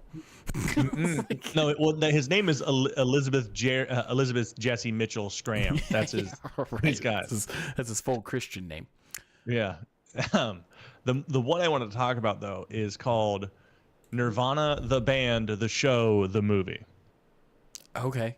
Elizabeth Mitchell, by the way, before we move off the Huntsman, great job in Lost. I can't name another thing that you are in, and that feels disrespectful, but I distinctly remember you in Lost, so there's that. Yeah, And then I don't even remember that Nirvana. much. Nirvana the band, the show, the movie. Yeah. Like, so I think like if the synopsis is when they're planning to book a show at the Rivoli goes horribly wrong, Matt and Jay accidentally travel back to the year 2008. Mm-hmm. But they sued and won to get to use the name Nirvana the band, the show, the movie. And it has nothing to do with Nirvana. I The don't band. think it has anything to do with anything. It looks like it really looks like a really fun like oddball comedy of just kind of like if a sketch group got to write a movie. Oh man, those can be real fun though. Oh yeah. That's what I'm saying is like it because like if you look at the cast, Matt Johnson is playing Matt, Ben Petrie is playing Ben, Jay McCall is playing Jay. Everyone's just playing themselves. Like I don't know what this is about. Okay. Actually, I take that back. The only person I'm seeing real quick, Yekaterina Moseniko is playing Katerina. So that's the only different one. Is Okay. Nice. but yeah, it just looks silly and good, and it seems like it'd be like a fun watch. Huh. Yeah, I've never heard of this until now, but this also seems, man, February is really swinging with the movies. They're cooking, yeah. Because like there's Okay. even I'm sure there's some stuff we didn't even talk about. Goat, the animation, but that's not really my Yeah, jam. that's about basketball. There's Yeah. not a fiber of my body that could be interested in that movie. Yeah, it's gonna make a $500 million because it's got Steph Curry, it's got animation. Like it's a good combo. I can see how they'd want to make it, but Yeah. 21 Pilots for anybody that gives a shit about that band. hell yeah, dude. Just Yeah. K-pop. There you go, Tyson. I know you're real big into that now. I like one movie and 4 songs. Just saying, you won't shut the fuck up about it. It was an award season. I know. I'm just giving you a hard time. The only other movie that I wanted to chat about was one that I believe was coming out in March, but I can't. Oh yeah, the Super Mario, or April 1st is the new Mario movie. Mhm. And I don't know. April is the new Mario. Okay, we're doing April. All right. Wow. Well, we don't have to talk about any other movies, but I did not realize how soon the Mario sequel was coming out. Like, I remember seeing the advertisement for the Super Mario Galaxy movie like a little bit ago, but I didn't realize that it was already an April turnaround. Wow, that is really fast. It's got That is- Yoshi yeah. in it, which is great. Hell yeah, Super dude. excited about that. Swallow a guy, poop an egg.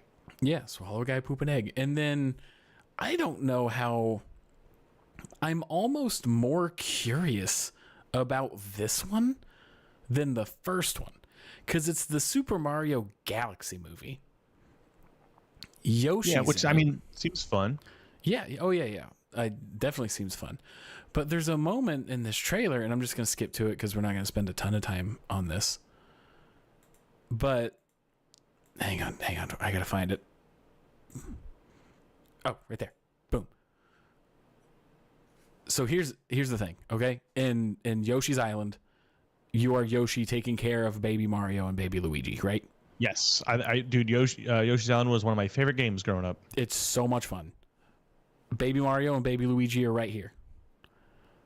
With this being Mario Galaxy, are we going to do some weird timey-wimey paradox stuff? Or did Mario and Luigi get turned into babies, and then there's going to be a segment of the movie where Yoshi's like the main thing?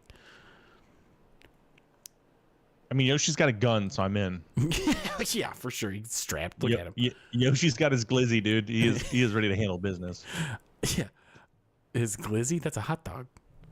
Nope. Also a gun. I figured that out into rap songs. I was like, damn, that guy's really proud about his hot dog. That is crazy. I didn't know that. That's great. It's the glizzy Glock. You got your Glock. Huh. Could I have said that whiter? Could I? You have your Glock firearm. Yeah, right. But yeah, as soon as I saw this, Tyler, check this. I've heard this. Heard some kids talking on the Snapchats and on the TikToks and glizzy. You and I, we think that's a hot dog. we're hot dog That's a guys. gun. We're That's hot dog guys. I believe it's a slang for Glock. Is that right? Is that right? Off screen guy.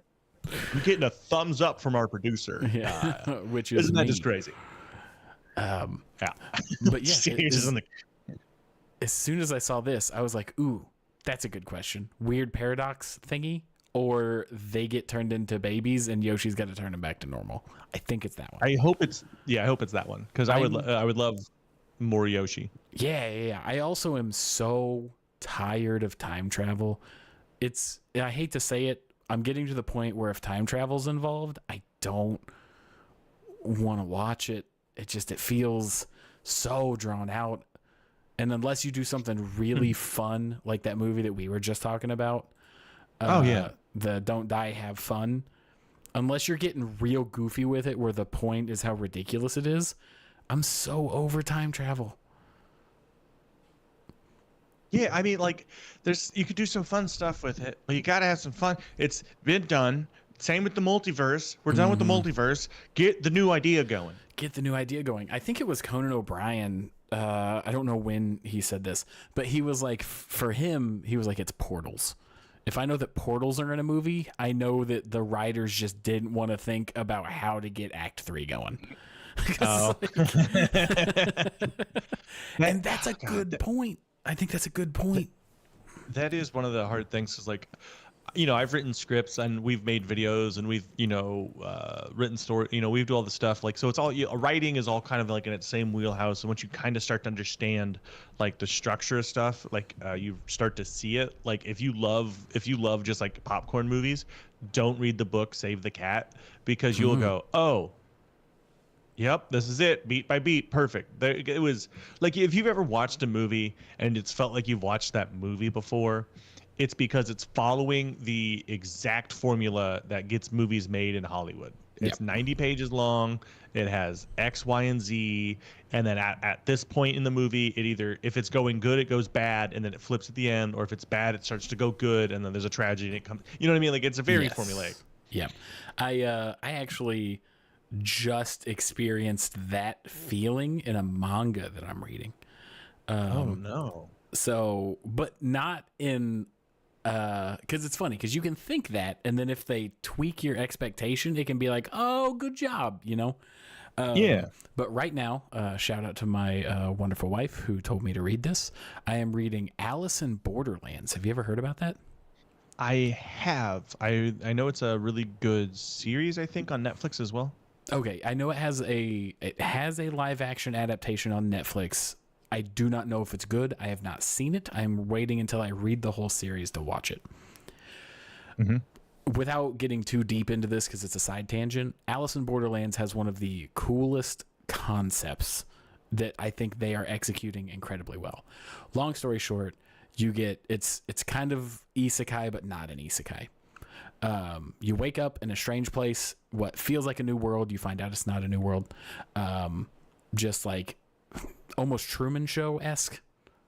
Mm-hmm. Like they get teleported to an area that looks like Tokyo but isn't Tokyo. It looks like a post-apocalyptic Tokyo. You find out it's like a Truman Show situation. Okay. And when you wake up, you have until midnight or you die. And what you have to do is every night there are these games, and each game is represented by a playing card. So you walk into a game, you don't know what it is, and then the screen will pop up and say 4 of spades. The number is the difficulty, and the suit is the style of game. So spade is physical, diamond is intellectual, clubs is mixed, and then heart is psychological. And those are the ones that get crazy. And if you beat the game, you buy that many days on your visa to live. Okay. So if you complete that 4 of spades, it adds 4 days onto your visa before you're executed. Yeah. So it's a bunch of people that are just getting dropped off in this arena playing these games, survival of the fittest style, to just live as long as they can. Yeah. I love it. I think it's so good, and the games that they thought of to put in this series are so well thought out and good. Okay. Cool. I like that. But that's, I guess, beside the point. There was a moment where I was reading the newest one where they're playing a game, and it was one of those things that happens in anime a lot, where the hero will come out just a swinging, just absolutely dominating the fight, and like, okay, the other like he's about to get his shit pushed in because he's doing real good right now. Like, it's like, Yeah. Okay. Yeah. All right. And I was like, okay, that's happening in this game where the good guys were just dominating up top. And the way that they flipped the script was kooky and good enough that even though I knew the trope was coming, I was still pleasantly surprised. All right. That's good, though. That's good. Yeah. To anybody who likes manga, or I would honestly say even if you don't like manga and you just like comic books, Alice in Borderlands is as good as it gets because it's not anime-y. There's no like crazy like combat. It's very grounded and down to earth. Like there's nothing like supernatural or anything like that. I would highly recommend it. I've been having a ton of fun with it. Yeah. Well, if we're talking, since we're still on movies a little bit, there's 2, like you brought up Zazie Beetz earlier, and she's going to be in another movie at the end of March called They Will Kill You. Looks really fun. It's all about March 27th. But it's all about a woman takes a job as a housekeeper in a New York City high-rise, unaware of the building's history of disappearances. She soon realizes the community is shrouded in mystery. But yeah, it's also just like the pictures is her like holding an axe covered in blood, holding a machete covered in blood. It looks good as fuck. Yeah, I'm sure she'll do great in it. Whether the movie's good or not, I'm sure she'll do great. You know what I mean? Yeah. It also looks like it has that one guy from Harry Potter who that one guy from Malfoy. Tom Felton.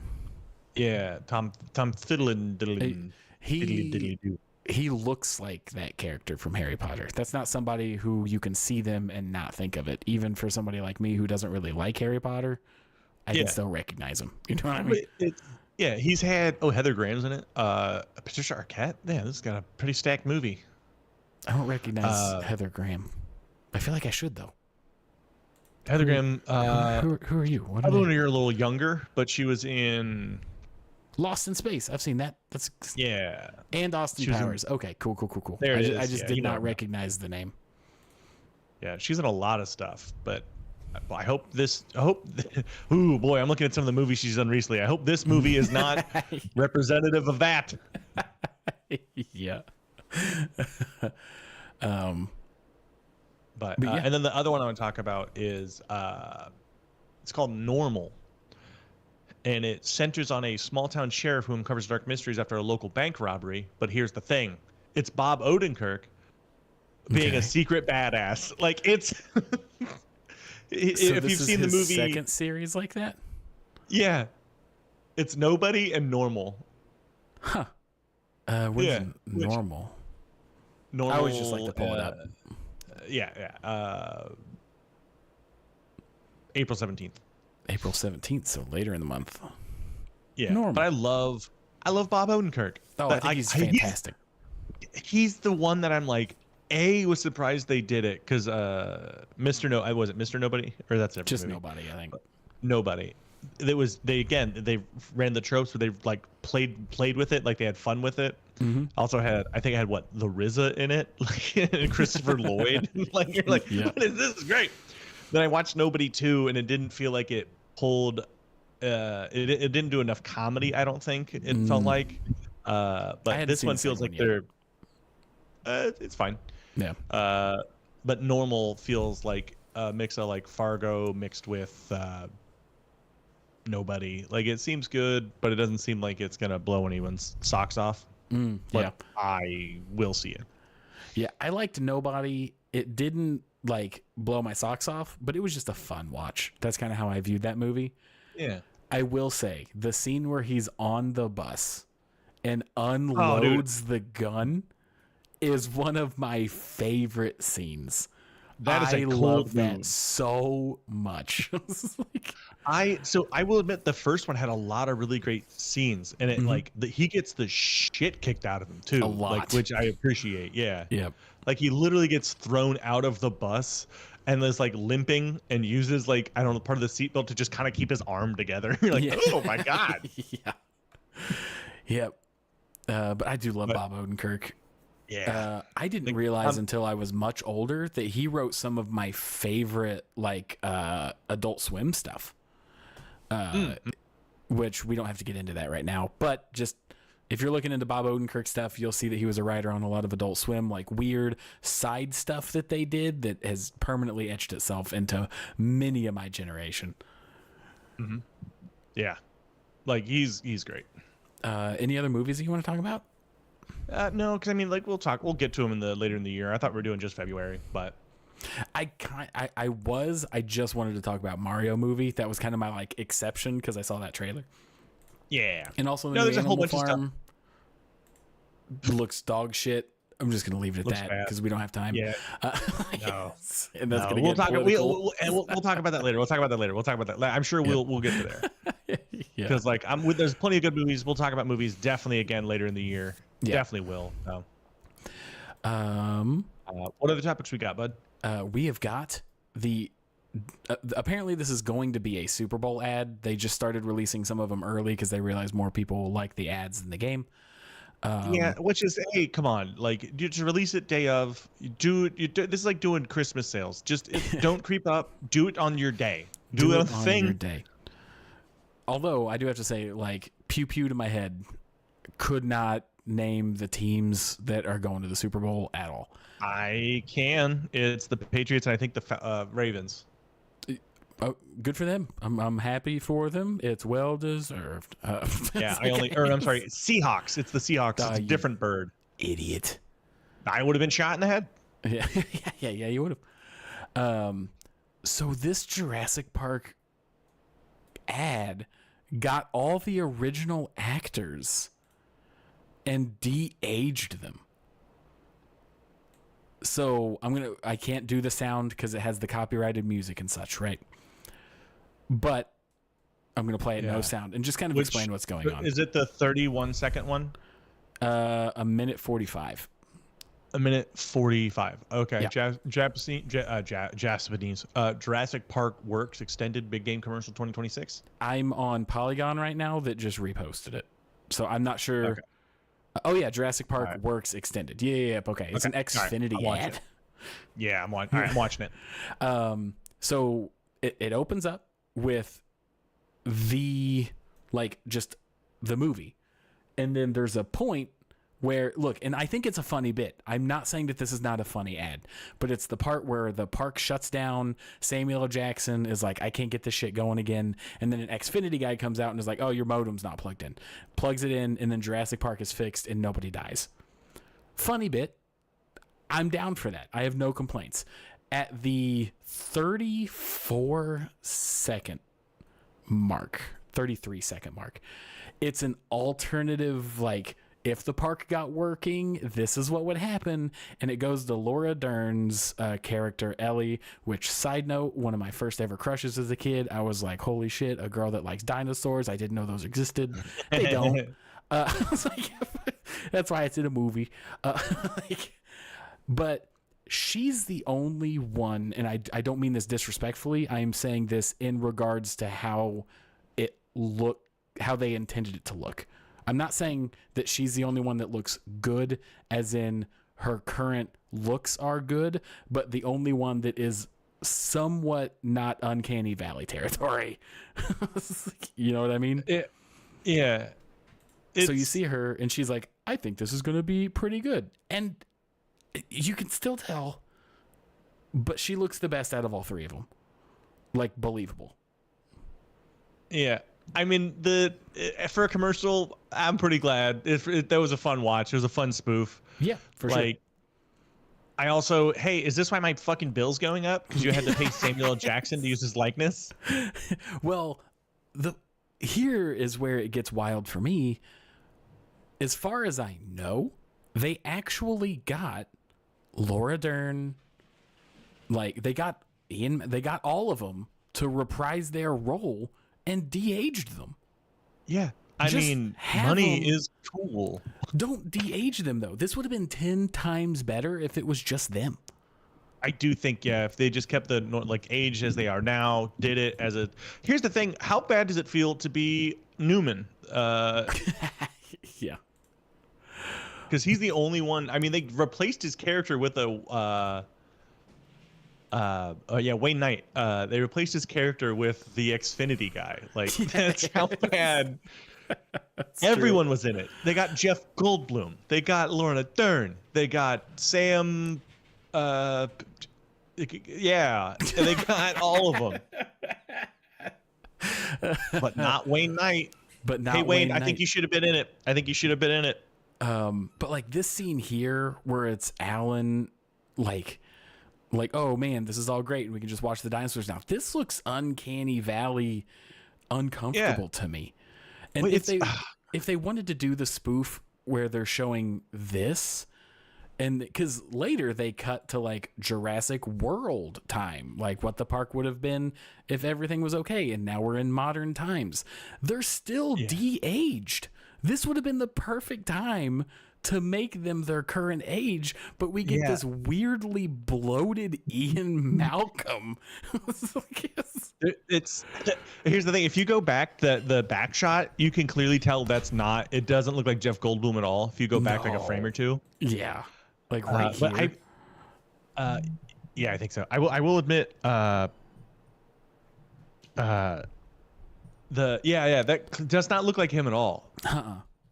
Like, But then clearly- also like I will say they got a couple of good jokes in this when he's like walking. He's like, "Oh, that salt scrub made me feel 33 years younger." Pretty good joke. yeah. And then when Jeff Goldblum, he's like, "Oh, that's a big pile of shrimp." Like, okay, all right, come on. No, we're getting it. Yeah. But it just looks, I don't know, uncanny valley is a weird way to put it because these are real people, but not really. It feels like such a waste to not just have them in the commercial. Yeah. But yeah, the one big pile of shrimp, that was probably my favorite. I like that quite a bit. Yeah, it's fun, but also here's my qualm with this. It's not because one time something went bad at Jurassic Park, it all went bad. It is about how man is fallible and shouldn't be doing this. It would have happened again. Yeah, right. Right. Oh man. But Also, the Xfinity guy should have got spit in the face and eaten. yeah, for sure. For sure. Although I don't think they could have shown that. Imply it. But a lot of people are joking around about this because it's such a wild decision to get them and then do that. I think. I mean, it's the Super Bowl time. Yeah, You got to do the big commercials. There's got to be, maybe there's one dude somehow that was like, no, I'm glad they de-aged them. But everybody else, I think, would have just preferred to have them in it. Yeah, it's not that bad. Whatever. People aren't allowed to get old anymore. Right, yeah. But I just thought this was goofy and fun, and I love Jurassic Park.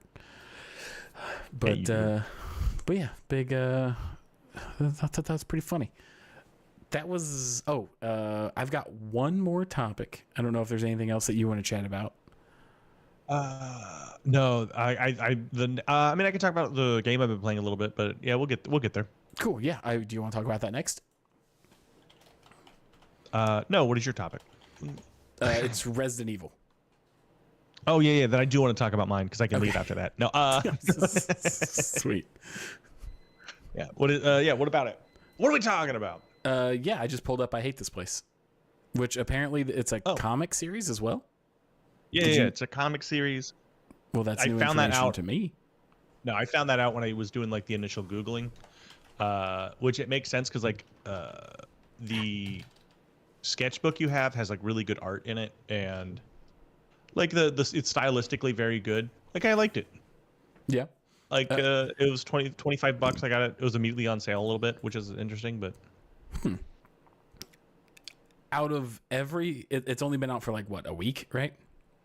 yeah, It's already got mixed reviews, which is not a good sign. Not talking shit. Code Vein 2 that I just dogged on real hard also has mixed reviews. yeah. But so how are you feeling? And then I kind of want to compare that to what some of these people are saying. I'm enjoying it. I'm not gonna let the reviews sway me, because there are little things that I've talked like while I've been playing. Like I think there is some balancing issues. There is some like a mini map would be great. Just like little stuff like that. Overall though, I'm enjoying it. I like the style. Like I don't know if it's if I play it more, I will go, yeah, here it is. That's what's going. Yeah, all right, that's what it is. So I don't know. We'll see. More I get into it.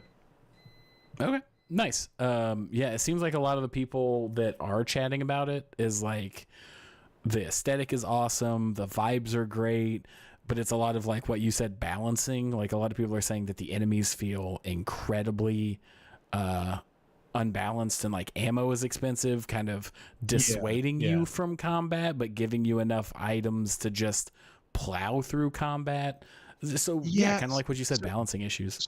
So what I figured out is you can set up a little farm, which sounds so, like the whole thing is I'm looking for my friend Lou, and all of a sudden I can just get into Stardew Valley. I can make a Harvest Moon 64 simulator, but you can just make so many bandages, and you just take a nap and it's done. There's no like pressure to keep doing it or whatever. And so like I had like 60 some odd bandages, 50 some odd bowls of soup in my pocket, and I would just baseball bat stuff to death and then just bandage up. Like, so the combat's kind of taking its thing off, but I like some of the gameplay. Yeah, it's been fun. Nice. Right on. Anything else you want to say, or just boom bop bam, short and sweet? I mean, I'm enjoying it, and it's 25 bucks. If it was like a $60 game, I think I would be a bit more critical. But like I said, I'm enjoying it. It's got some of the initial cutscene isn't really helpful because you're just a really wide hipped, like you and your friend both have the same posture where it's like the animation mirrors each other, which it's just, you know what I mean? Like it's initial, that's your initial introduction. Like that doesn't feel great, but yeah. I love the aesthetic of it. Like when I saw the trailer and saw how it's like animated and stuff, I thought it looked incredibly fun. Yeah. But it's like, but it is fun. It is good. Like I'm enjoying it. Like I said, I'll let you know more the deeper I get into it, because it is things that's like, oh, I'm getting a submachine gun blueprint, but I don't have any ammo. But as soon as I get saltpeter, I can just start pumping up. So it's going to be what I'm doing after this. So okay, nice. You're gonna stream it or just play it for a while? Yeah, depending what time it is. All right, cool. Sweet. Moving on to Resident Evil. Yeah, not too much to discuss about it at the moment, but I'm enjoying it. Nice. Resident Evil Requiem. The meme internet debate right now is how old is Leon? And it has been confirmed. It has been confirmed. He looks like he could be 18 or 40. Yeah, that's kind of always been Leon, though. It's like, in the original game, in Resident Evil 2, that takes place in 1998, he is 21 years old. Okay. How old were you in 1998? 10. Nice. Hell yeah. Good talk. But yep. the internet right now is joking that like Leon became a hot uncle, and it says like 30 years after the Raccoon City incident, but they just rounded up because people were like, oh my gosh, that makes Leon 51 years old. Oh, well, he looks great for a 51-year-old. Right? But he's actually 49 because it takes place confirmed in 2026. So he's got a birthday coming up. So he has a birthday coming up. The big 50. So yeah, 49. And have you seen very many trailers for this game? I have not. Okay. But here's the thing, is it weird that he's a hot 49-year-old when I seen a guy get his hand cut off and he got to put it back on because he's made of mushroom? Yeah, it's crazy that you know that, but you've not played anything past like the fourth one. And I played Village. Oh, you did? Yeah. Oh, I didn't know you played Village. Yeah, I killed the tall goth lady, and I thought she was the big bad, and then it was other bads, and I was like, Which is crazy to me because the game gets so much better after her. You just got a Let's thing go. that you got to get over. It's like your obsession with such a specific type of woman holds you back so much in life. It's not holding me back. I just thought that was my idea was that, oh, this is the big bad. That's really fun. Da da da. I was like, oh, that was a really short game. It's like, oh, it's a weirdo with a hand. It's also one of those things. Like I've talked about this when I was playing. Like I'm becoming a yellow paint gamer just because like lack of time that my brain is calcified. A yellow paint, You know, gamer. like it's like, oh, you could climb that ledge. How do you know that? Well, there's yellow paint on it. Oh, okay, I got you. It's a pretty heated debate in the gaming community where it's like people like Dark Souls fans, they don't like it. It's like you gotta get good, figure it out. But like also like I'm an employed guy. I'm 37. Yeah. You know what I mean? I was 10 years old in 1998. You know, like I don't have time to fumble around to be like, oh, that's over there. All right, cool. I'm gonna go get it. But I don't like it to where it's handholdy. Like I think You want to have your cake and eat Skyrim. it too. No, I think Skyrim was a great example where you could look it up, and if you need, you could put a marker. You know. Okay, I got you. Yeah. I haven't heard that for the yellow paint gamer. I like it though. I definitely get the argument. It's not like a hill that I'm willing to die on, but I think it depends on the vibe of your game. Yeah, 100%. Like I think if Dark Souls decided Borderlands- to go that way, it would be like oof, like that would be a really bad. But something like Borderlands and stuff could get away with it, and I think it actually does better because of it. Yeah. So again, but some people want it in 0 games, other people want it in every game, but Yeah. I'm in the middle. So yeah, Resident Evil. You have some experience with Resident Evil, and just from what you've played, the protagonists are like Chris, Leon, Claire, Jill, Ethan. Who has been like your favorite? Because the Resident Evil community has very strong opinions on what, like, if you say that Chris is your favorite, people assume so much about what type of Resident Evil fan you are, and I'm just curious. I like punching boulders. Exactly. Because Leon has been not only my favorite Resident Evil protagonist, but in my top 5 favorite protagonists of video games of all time since I was a kid and played Resident Evil 4. So I was just kind of curious where you landed, being like not as into Resident Evil as me. Jill Valentine was probably my favorite. Okay. Yeah, I like Jill, like because it was Chris Redfield and Jill Valentine, right? Those are the two from like the OG year ones. In the original one, and then you're also Jill for Resident Evil 3. Yeah. So I think I've played Jill the most. Is kind of why. Okay. But, One thing I liked about the original one that was a really cool idea that I didn't know until much later is that the characters in Resident Evil 1 were easy and hard difficulty. Did you know that? Really? Yeah. So in the original Resident Evil game, if you picked Jill, it was playing the game on easy. And if you picked Chris, it was playing the game on hard. Because Jill started with a lockpick. Yeah. Which let you into rooms to get better items way sooner than Chris had Chris had the ability to get to. Yeah. So you're gonna sense a pattern in how I like to play games. I found out if you get to a certain point early in the game, you get like a rocket launcher. Like you could do all this stuff real fast and you get like unlimited ammo and stuff. Did that, had a blast. Just running around nuking zombies. Yeah. That's always been such a fun thing about the Resident Evil games is they're great games that very quickly and easily get goofy in however way you want. Yeah. A perfect example is Resident Evil Village. I do need to finish Village. I just need to turn the difficulty down. But I got so kind of overwhelmed because I know there's like the puzzle aspect. But again, I'm becoming a yellow paint gamer. I don't need to do all the puzzles. I need to just let me run around, let me kill stuff, let me see the baddies. Resident Evil 8 is I would say it's like halfway to yellow paint because the story stuff is yellow paint. The extra stuff isn't. Like if you just need to know what path to go through to get through the castle or through the swamp, it's very yellow paint. But if you look for the treasures and the side stuff, it can be very well hidden and like a good puzzle.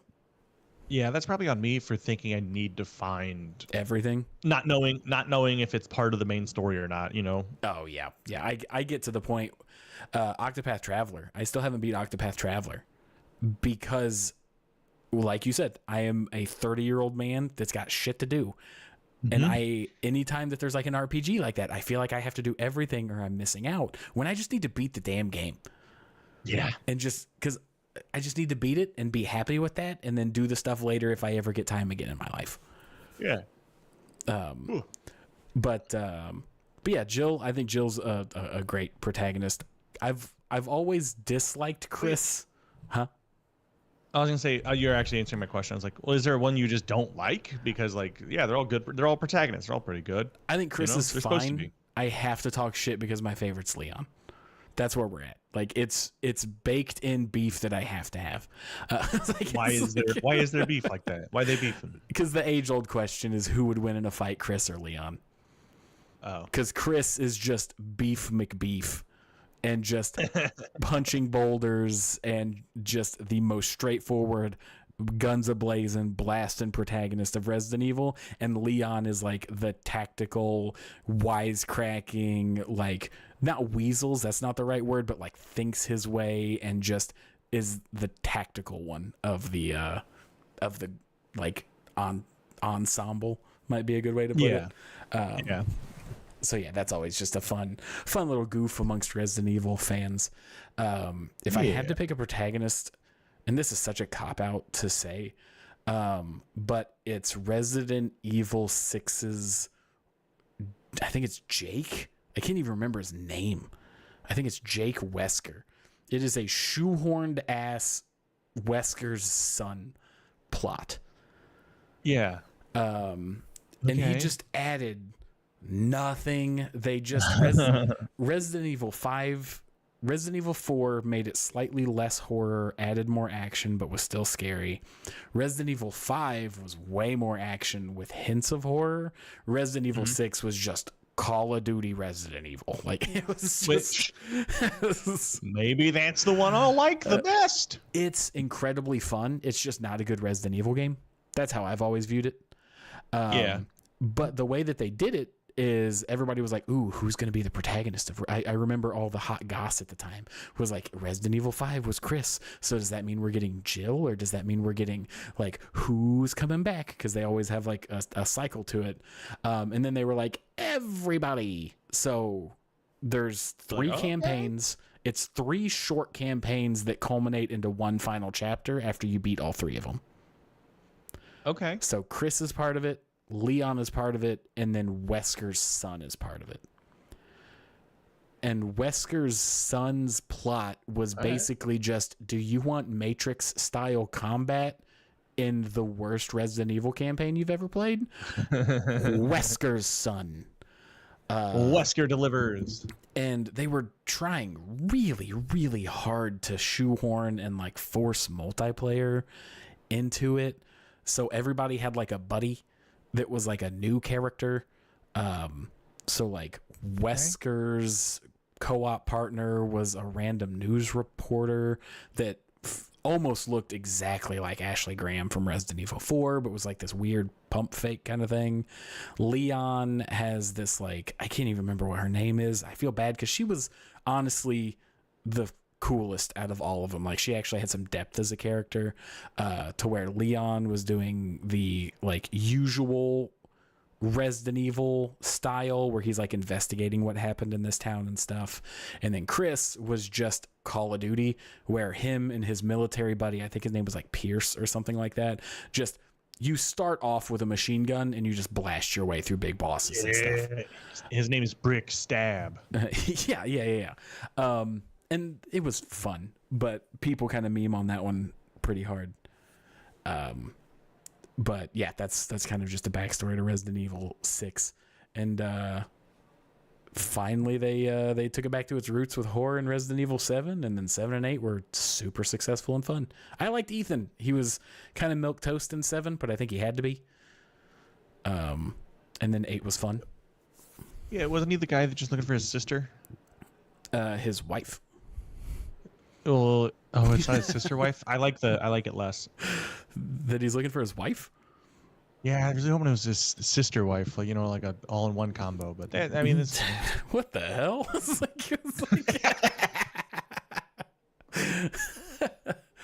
My favorite thing about Resident Evil 7 is that you find a girl, and I'm listening. yeah. So your wife has the disease and infection or whatever, the mushroom thing, and you find an antidote, and you find out that it is an antidote that only cures one person. And there's a part in the game where they make you pick this random girl that you just met like 2 hours ago, or your wife. Who in the hell is picking the other girl? Who in what reality are you not picking your wife? That is, I mean, how sick's your wife? How young is this new person? It is arguably the dumbest, funniest decision that's ever popped up on my screen.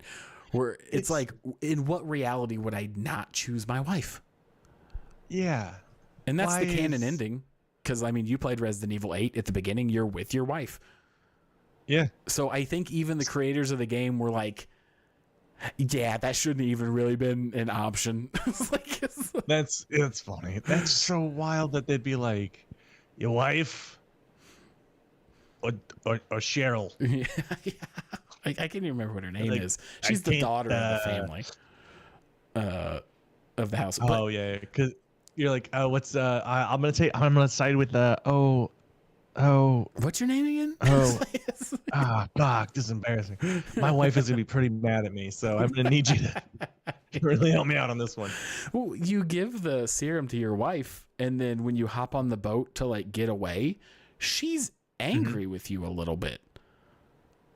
Like, she's like, Ethan, I know that must have been a hard decision for you, but like, thank you, I love you. And Ethan goes, well, who else would I have picked? Like, even the game realizes. Yeah. And she goes, well, that's a bit heartless, and then turns away from you. And it's like, lady, like, I'm just okay. Why are you doing this right now? I just went through hell. Yeah, he's just like, maybe I picked the wrong. Yeah. I may have messed up on. Yeah, because in what, like, they should have fist bumped and been like, yeah, fuck that bitch. Done a touchdown dance on her grave. Yeah.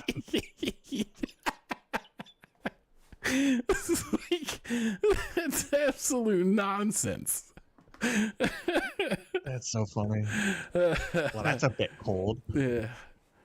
Lady, you gave me mushroom disease. My hand got cut off. Man. So funny. So funny. But yeah, you should definitely play Resident Evil 8. That was the moral of that. I should. Where's my PlayStation at? So I love how Resident Evil, this new one, Resident Evil Requiem, has fully just bought in on the core protagonist of this series being untouchable. Because there's a moment, because just a little bit of backstory on like the development of Requiem. Originally, they planned on Leon being the protagonist, but they were going more horror again, like Resident Evil 7. Mm-hmm. But during the writing sessions, they were like, guys, Leon's not going to be scared. Like, we've seen him fight Godzilla-sized biodemon things. He's not going to... You could take all of his weapons away, and he suplexes zombies. Like, wait, does he really? Yeah. In Resident Evil 4, if you kneecapped them, when they dropped to the ground, if you were behind them, you would grab them and suplex into their head to break their neck and kill them. That's so good. It's amazing. It's 10 out of 10. Or you'd roundhouse kick him. Like, he's incredible. And I like how during development, they were like, yeah, this doesn't work with Leon. So they created this new character for the horror segments of the game, and then there's just going to be segments where you play as Leon and just wreak havoc on zombies. Dude, that sounds like we should hand the controller back and forth. That's, For me to be the scary parts? yeah. No, I'm not giving that. That's my boy. That's I've been with this son of a bitch since I was 4 years old. But they've fully like dove into that persona of them like being untouchable, that even in the trailer they're just on purpose making him so badass that it's comedic. Like he's That's locked in funny. a jail cell with like no hope is kind of the attitude that they're giving off, but he still has this absolute cannon of a magnum on him. What? And the new lady comes up to the jail cell and he goes, "Oh," and he just hands it to her. And she's like, "Aren't you going to need this?" And he goes, "No." It's awesome. I love it so much. I just really imagine him a lot like a Brock Samson. Like, just I wish he was voiced by Patrick Warburton. No, Like, aren't you gonna need this? No. no, he's not That's, brawny. He's like a wisecracking street kid that just got more badass. No. Yeah. Because if But you played just Resident Evil 4, the first thing that he says after like the most traumatic 30 minutes of his life is the bell rings and all the zombies go into the church. And as it's panning out to show Resident Evil 4, he goes, "Where's everybody going? Bingo?"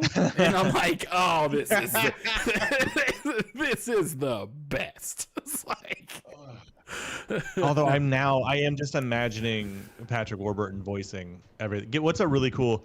Where's everyone going? Bingo. yeah, yeah. I'm gonna kill you now. And then in another trailer that's showing some of the gameplay, he walks up to this cabinet that looks locked or whatever, and he just does like a Fonzie jukebox where he like taps it 3 times and then just cracks it open. I'm like, what is going on right now? Like he carries like an axe instead of his like knife, but he parries chainsaws with a knife now. Like somebody swings at him with a chainsaw and he holds up a combat knife and parries the chainsaw with it. I'm like, this is amazing. Like, this is everything I want from Leon right now. Yeah, I am re-downloading Resident Evil Village. I will be putting it on the easiest setting, and I will be scared still. Yeah, I do like how goofy you can get, because once you beat the game, every time you beat the game, you earn points depending on like the achievements that you got. And after you get a certain amount of points, they can, like, there's one in Resident Evil 8 where you just replace your knife with a lightsaber. Okay. And it insta kills anything. Like whatever you swing it at, it just kills it. And it's like you've unlocked super goofy fun mode. Yeah, that sounds great. This is a good time. But yeah, I gotta ask Drew Robot. Do you guys have any suggestions for horror games? Because I'm gonna make Tyler and I play it because we both hate them. So if you guys have any recommendations, I hate a very specific type of horror game. I don't hate all horror games. I hate horror games where you have to run. Those are the ones that make me the most mad. No, you just hate running. No. Tactical retreats are fine. I hate in real life, flight or fight. I'm very much like, if somebody pops out, I'm like, ha! Like, I'm very much, I want to fight. But the games like Outlast and shit, where you just have to run, infuriate me because it's so opposite of how I feel in the moment, that just makes me so much more scared that they've taken my ability to do anything about it.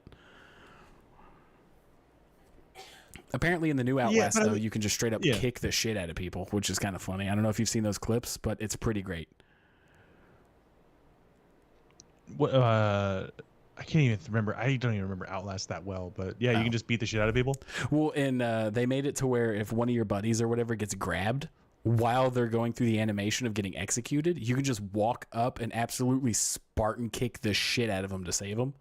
like the bad Hell yeah, guys. dude. And the clips of it are so funny because it's supposed to be scary, and then out of nowhere, just from the corner of the screen, your buddy just Spartan kicks the shit out of a zombie thing. Just to hear John Cena's dun, dun, dun, dun. Yeah. John Cena. But yeah, I think with Resident Evil closing it out, that's the last topic I had. Yeah, I think that's kind of it. Let me look at my aggregator to see if there's anything coming out. Let's see. Laurel When Eclipse came out, and I've missed that. Tales from '85. Stranger Things has an animated thing coming out, which who gives a shit? Yeah, I saw that, and I did not think it was worth talking about. Yeah, well, I'm just gonna go up new. Let's see here. Inscription's a good Primal game. Season. So, Was it Inscription? Drew Conclusions said that Inscription was the last horror game that they played. That's a fun one. That one had a real life ARG that was really cool too. Ooh, okay, all right. Wait, let's see. Oh, one fun thing to talk about. You know how I'm a big fan of Dungeon Crawler Carl. Yeah. The author, very transparent about his stuff, but he was like, hey, yep, I turned in the last draft, I turned in the final draft to the editors for the book that's coming out in May, I think it is. It was with 6 minutes to spare. It's going to be roughly 785 pages long. Like, it's going to be another thick book. And yeah, if you're on the Patreon, you can get to read it early, and it'll be releasing chapters as we go. So you can get it early, I guess. But I'm doing the audiobook, so I'm going to wait like a good boy. Nice. Okay. Right on. Yeah, a little Dungeon Crawler Collar update. Yeah. No, you're a big fan of his. Been making successful videos about him. Yes, sir. Which I might have to make one after this. Yeah. I gotta make a video a day, buddy. I gotta make a video a day. Yeah. Yeah. And it's nice when you go, oh, good, this is a video I can keep making. It's good. Yes, nice. Yep. Yeah, definitely. Yeah. Anything else you're feeling? No, I think that's about it. I do appreciate you guys coming and hanging out with us. It's always a good time with company. Definitely a lot of fun. We'll be back. Yeah, we'll be back, I believe, Thursday. We're filming sketches tomorrow. Wednesday, we are in Louisville for Planet of the Tapes. If you're in Louisville and you're watching this, come say hi. Yeah, and then I unfortunately won't have. I might do a daytime stream on Sunday, but my Friday and Saturdays are busy. So either that. We'll see you guys Thursday. We'll play. What are we doing Thursday? We got to figure that out. I don't know, and this goes back to the Code Vein conversation. I don't think it's good enough to play on stream. That's such a sad thing to say, but it's not worth playing on stream. Let's find a friend slopper or some horror to play together. Yeah, friend slop, horror, Arc Raiders. We will figure out something fun to do Thursday. Yeah, we'll have a good time. Thank you for watching, everybody, and have a wonderful rest of your night. Yeah. Bye. Bye, y'all.